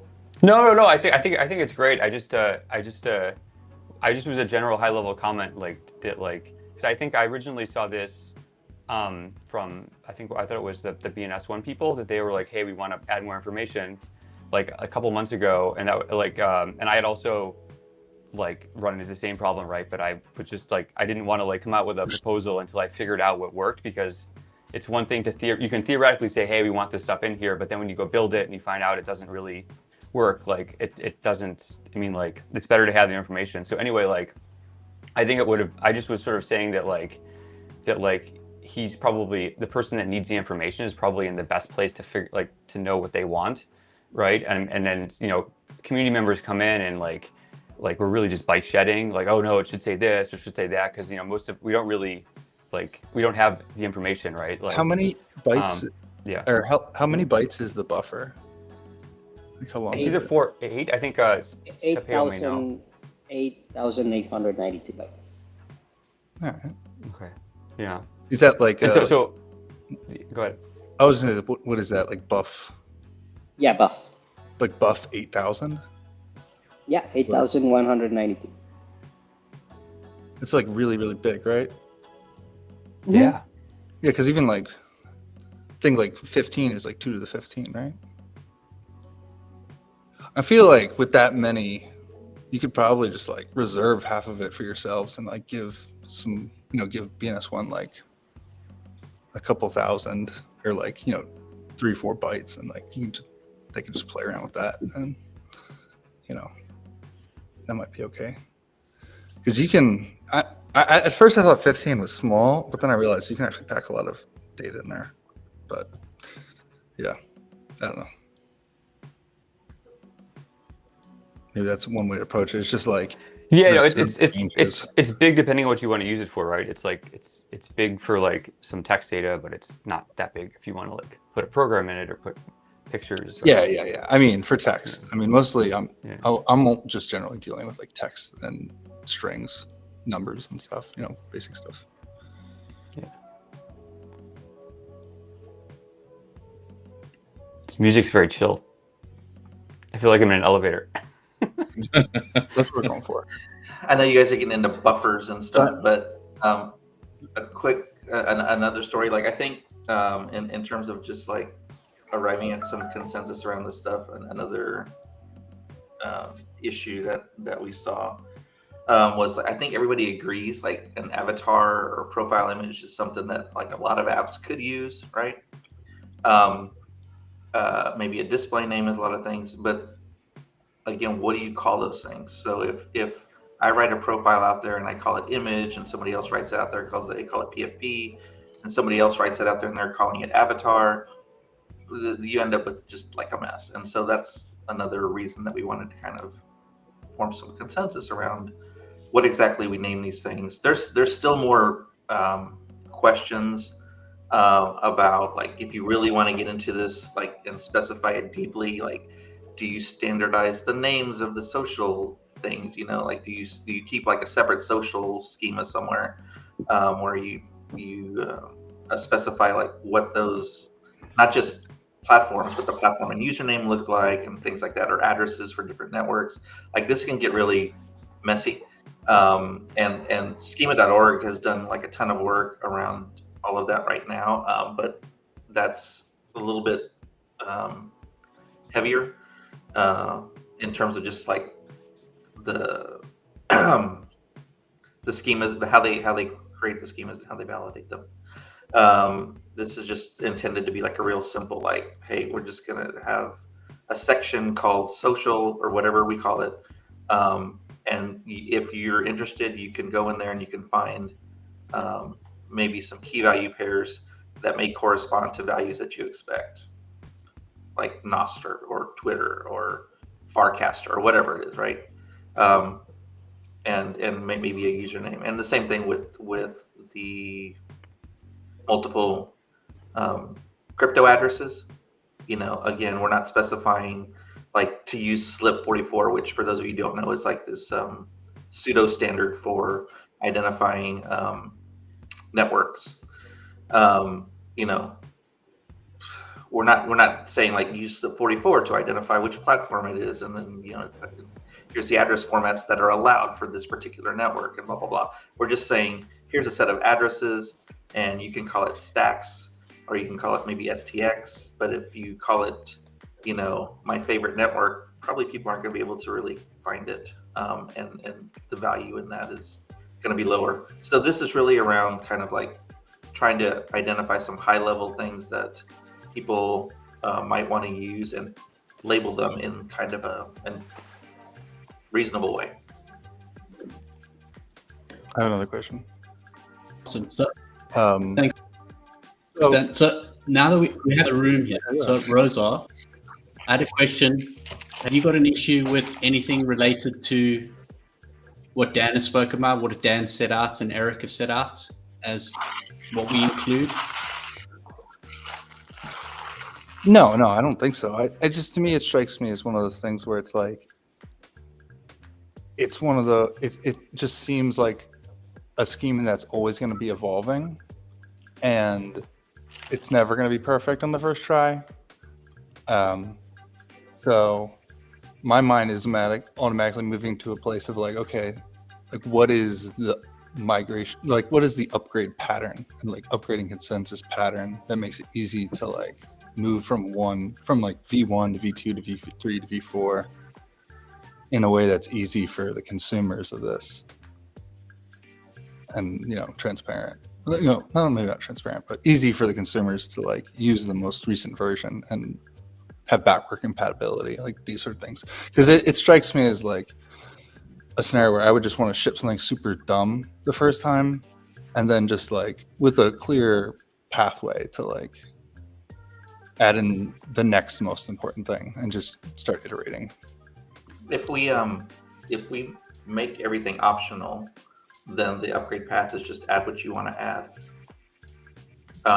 If you want to stay within the structure that we're trying to kind of coalesce around, then you add your data to the meta section, which is like completely unspecified. It's just like this place where you can add stuff that isn't part of the consensus. I like meta sections in general. That's how I make most of my APIs. I'll just throw things in some sort of data structure until I figure out. Yeah, you never know when you're going to need extra data, right? Like I do that with like Bitcoin address crap all the time. But like I need a meta section for my wallet addresses or my wallet information, because back when I would did SQL, I would often just like put JSON in a column because I wasn't sure how I'd want to structure it for a while. But then later I would, you know, create my indexes or whatever.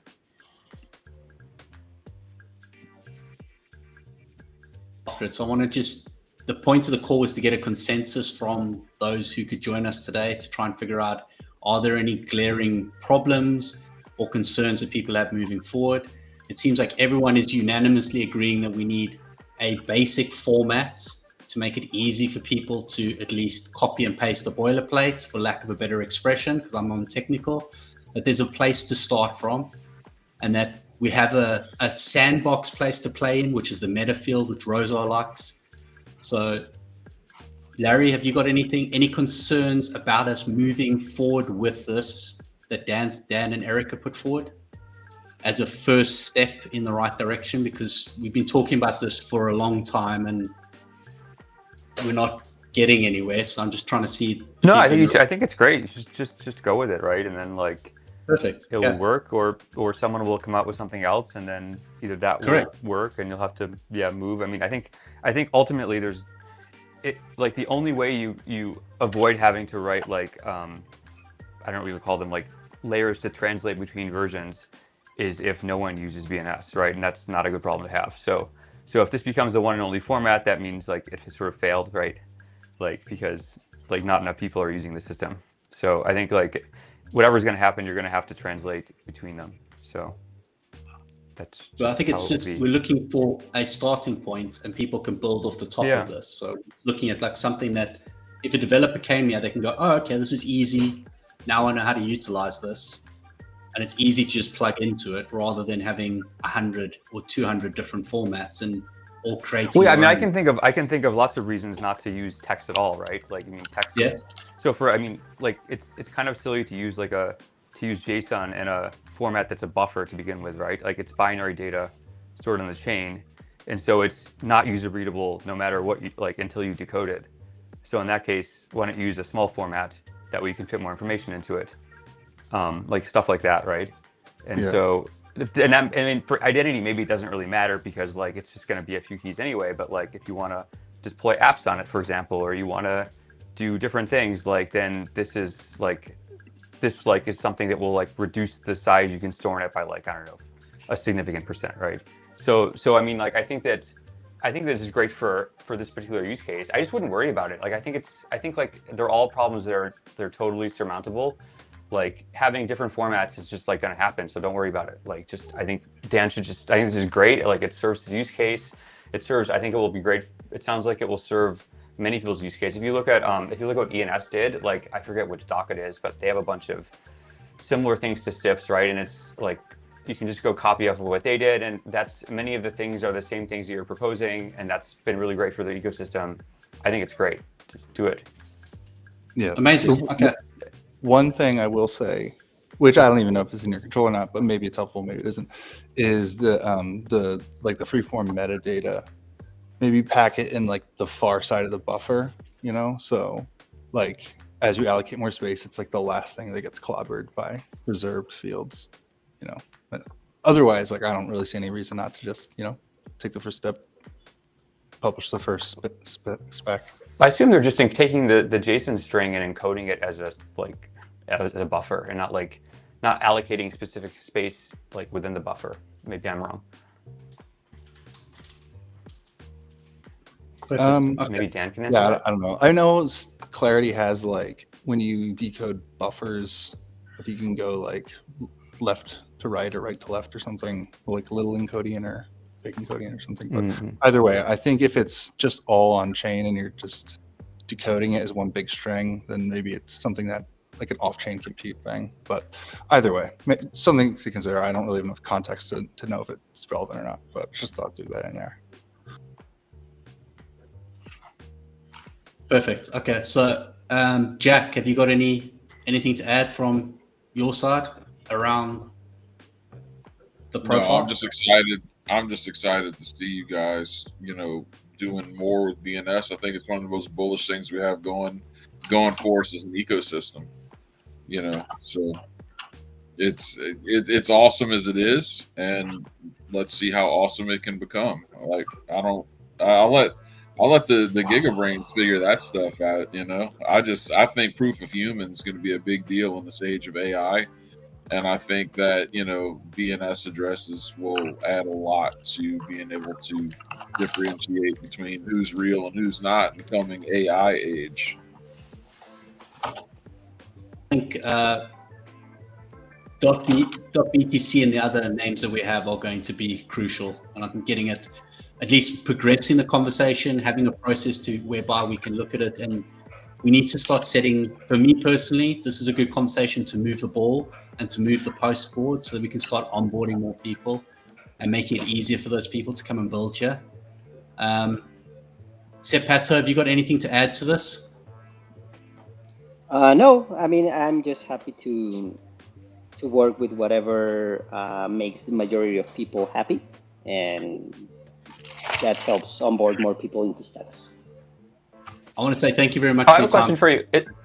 Is it possible for you guys to publish everything that's needed to run the API? Because last time I checked, you can't actually run an instance of the API with what's in the repo, unless maybe I'm missing some instructions on how to set it up. Because there seems like there's a process that does populates a database, as I see like a database thing there, right? Yeah, we grab everything from a database that we have.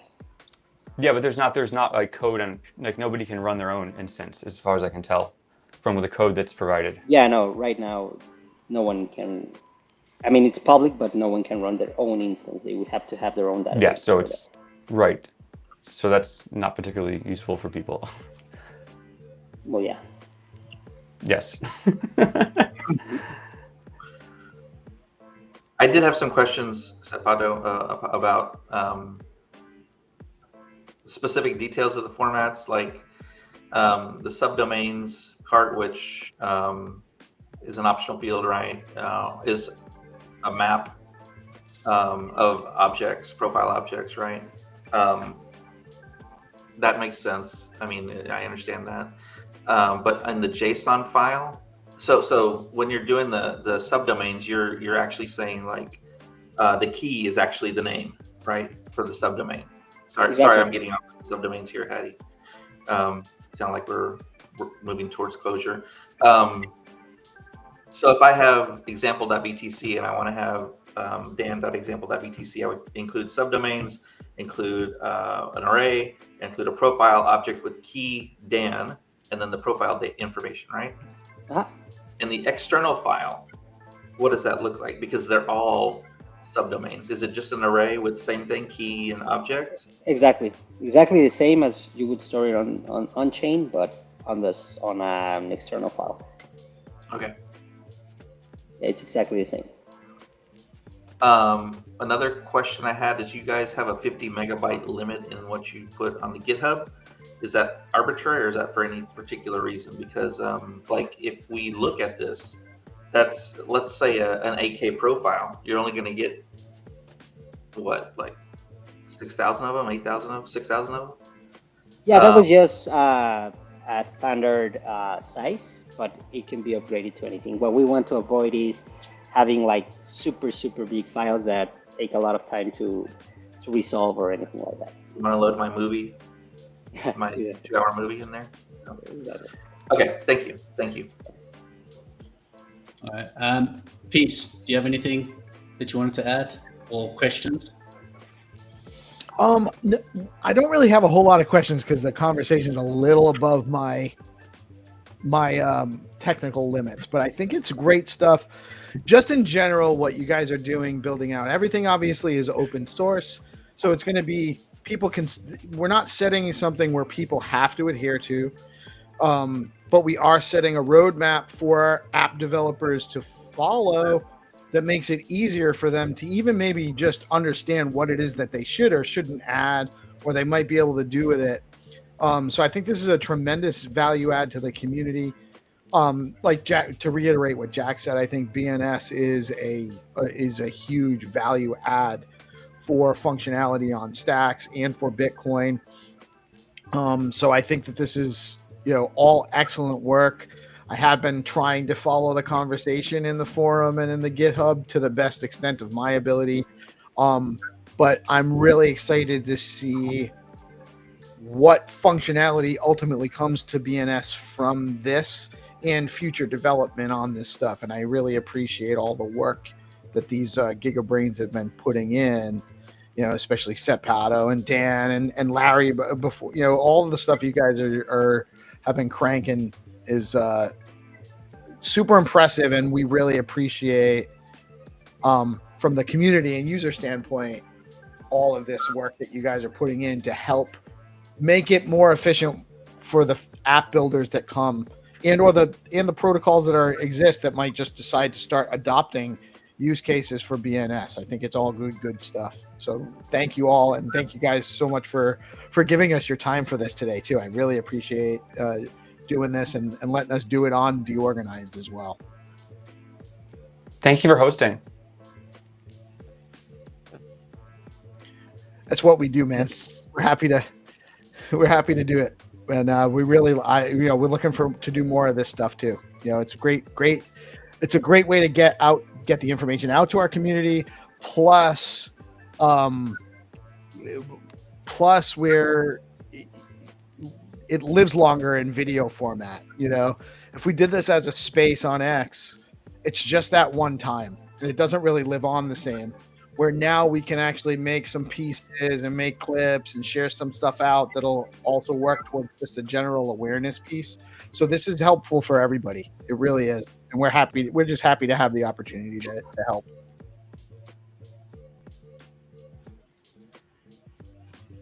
Sorry, Dan's trying to connect. Okay, Dan, you're back with us. Okay. So, Xenitron, have you got any questions relating to the BNS profile? Hi everyone. Yeah, thanks for having me here. I already sent from my CTO to Dan about like we are in our on-chain game Skullcoin. We currently use STX wallet itself like as core identity layers for players. So all eternal achievements and gameplay metadata are stored off-chain in our own system. So for now we haven't needed to really like heavily on zone file and enhancements, but you know, like your proposed structure is definitely a step to the right direction, like especially the support like multiple Bitcoin addresses. And I think like we'll keep thinking on our side what kind of extra metadata might make sense from gamification perspective, and happy to contribute ideas along the way. Thanks. Thank you for joining us today, Xenitron. I know Larry's popping back in. I know Philip wanted to join us today, but he can't manage to get in on the link. I'm not sure why. So Sarah, thank you, Hero, for reminding us. So 11th is next week, Friday. So this time next week, we're looking to push everything off to Sepato, who's going to help us, and Set Zeus to update it. So if anybody has anything they'd like to add or they have any questions relating to it, obviously we're on the Stacks forum. Please put anything over there, any questions you have. Dan's obviously on there quite often. Larry, thank you for going on there and writing a few things. Rozar, thank you as well. We obviously also have X we can communicate if anybody wants to communicate on X as well. And then there's also the GitHub. So those will be shared out later. So if we go around the room, are there any final questions? Anything anybody wants to add before we close out for today? Anything that we find important? Yeah, I'm just want to add, like there is a comment from BlockFaith that the more data in the zone file, the more the profile data becomes valuable, to be honest. I agree, but you know, from the users, from the player perspective, sometimes they don't care. That's important. So we have to focus on users. That's the most important thing for our ecosystem. Yeah, I think the most important thing around the zone file or this file is that we need to be conscious of how much data is in there.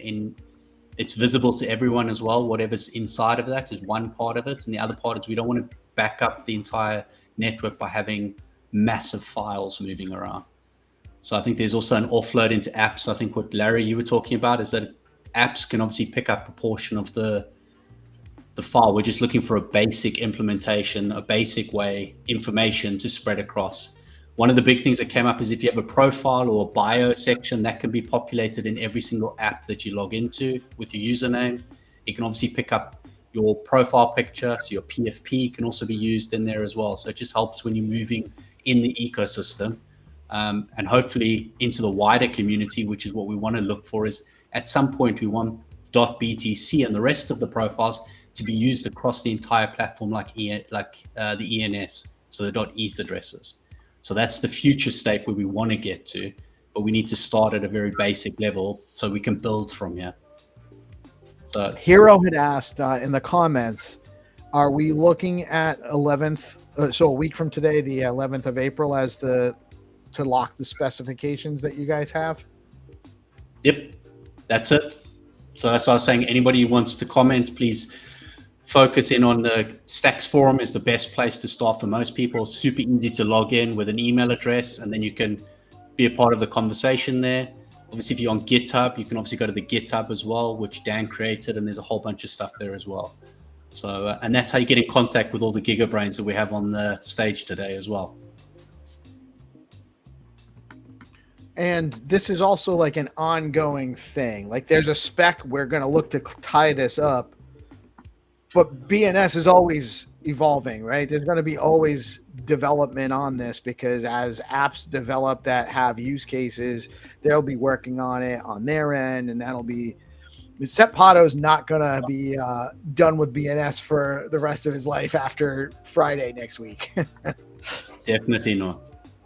So I think part of this is also that we come to how, like Rosa mentioned it earlier, and it's been mentioned before, we need to have some form of process by which people can have a conversation that we can continue to update and change this and evolve it over time as the ecosystem requires it.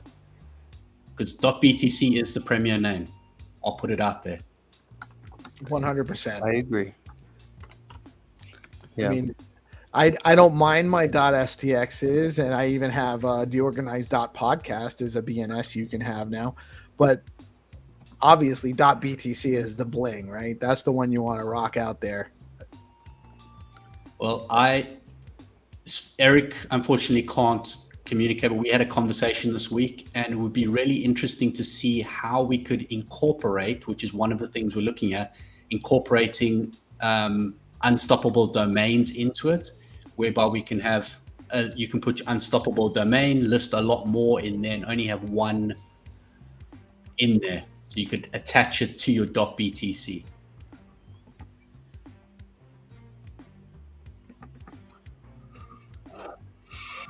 So, any questions, anyone, before we wrap it up? So, Larry, thank you very much for your time today. Eriq, it would have been amazing if you could have obviously joined us and spoken. But we had a great chat this week. Xenitron, as always, thank you for coming in and dropping your information. Rosa, always a pleasure to have you. Dan, thank you very much. We've spoken a lot in the back end on this. So, thank you. So, Sep Pato, I know you're a busy man as well, like Larry. So thank you very much for your time today. And I'm looking forward to sending you the final version next week, Friday. Yep. So, Jack, amazing. Thank you for having you today. Thank you for having us. And Peace, as always, the host with the most. Thank you for having us today and guiding us through. Thank you so much, Hattie, for putting this together, for being a driver behind this and getting this, making this happen. Hattie did a ton of work to get this together, and it's great. And thank you guys for starting the conversation and making it something that we needed to spotlight too. You guys have done a tremendous amount of work building for our ecosystem. So thank you guys all so much for your time today. Hero Gamer also, shout out to Hero. He's been also instrumental in putting this together and driving what we're doing here. And we look forward to doing more on DeOrganized, with focusing on SIP, improvement protocol and or just innovation on stacks. I think we need to focus more on the innovation side first, and then the SIPs will come out of that. We do want to see more SIPs come because it's a good, it will help us organize the growth of the ecosystem to some degree.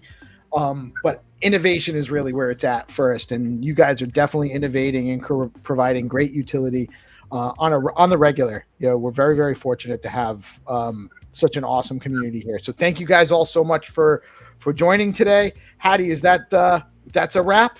We're good? That's a wrap. That's a wrap until next week. Obviously, Friday, we will be submitting everything. So again, please, if you have anything, again, Stacks Forum, I know I'm repeating myself, Stacks Forum, obviously the GitHub are the two main places to get in contact with anyone or to put any suggestions in. So we can close this out, because Friday is where we want to close out, and I or think will be closed out. somebody linked the GitHub from the Stacks forum. Is that correct? I think somebody did that. Yeah. Oh, the So, but I'm GitHub gonna is be linked. publishing on X as well. Yeah, we'll put that there. And actually, we do have one question from the audience that I wanted to address. It says, when do you think Stacks will gain value in the Bitcoin market? Stacks is gaining value in the Bitcoin market constantly, sir. Don't sleep on it. Get to know more about what's going on with Stacks. You'll be pleasantly surprised. And that's a great way to end this awesome segment. Thank you all for tuning in. Thank you all for joining us today. I am PeaceLoveMusic. We are DeOrganized Media, coming at you live on BitcoinLive, Decentralized Broadcasting, every Monday through Friday, starting at 8:30. Sometimes we just run until we have nothing else to talk about. See ya, Jack. Thank you guys all for tuning in today. You have a blessed weekend. Remember to touch some grass. We're putting in a lot of great work in our ecosystem, and we've earned some rest. So take it easy, and we'll see you on Monday. Peace out.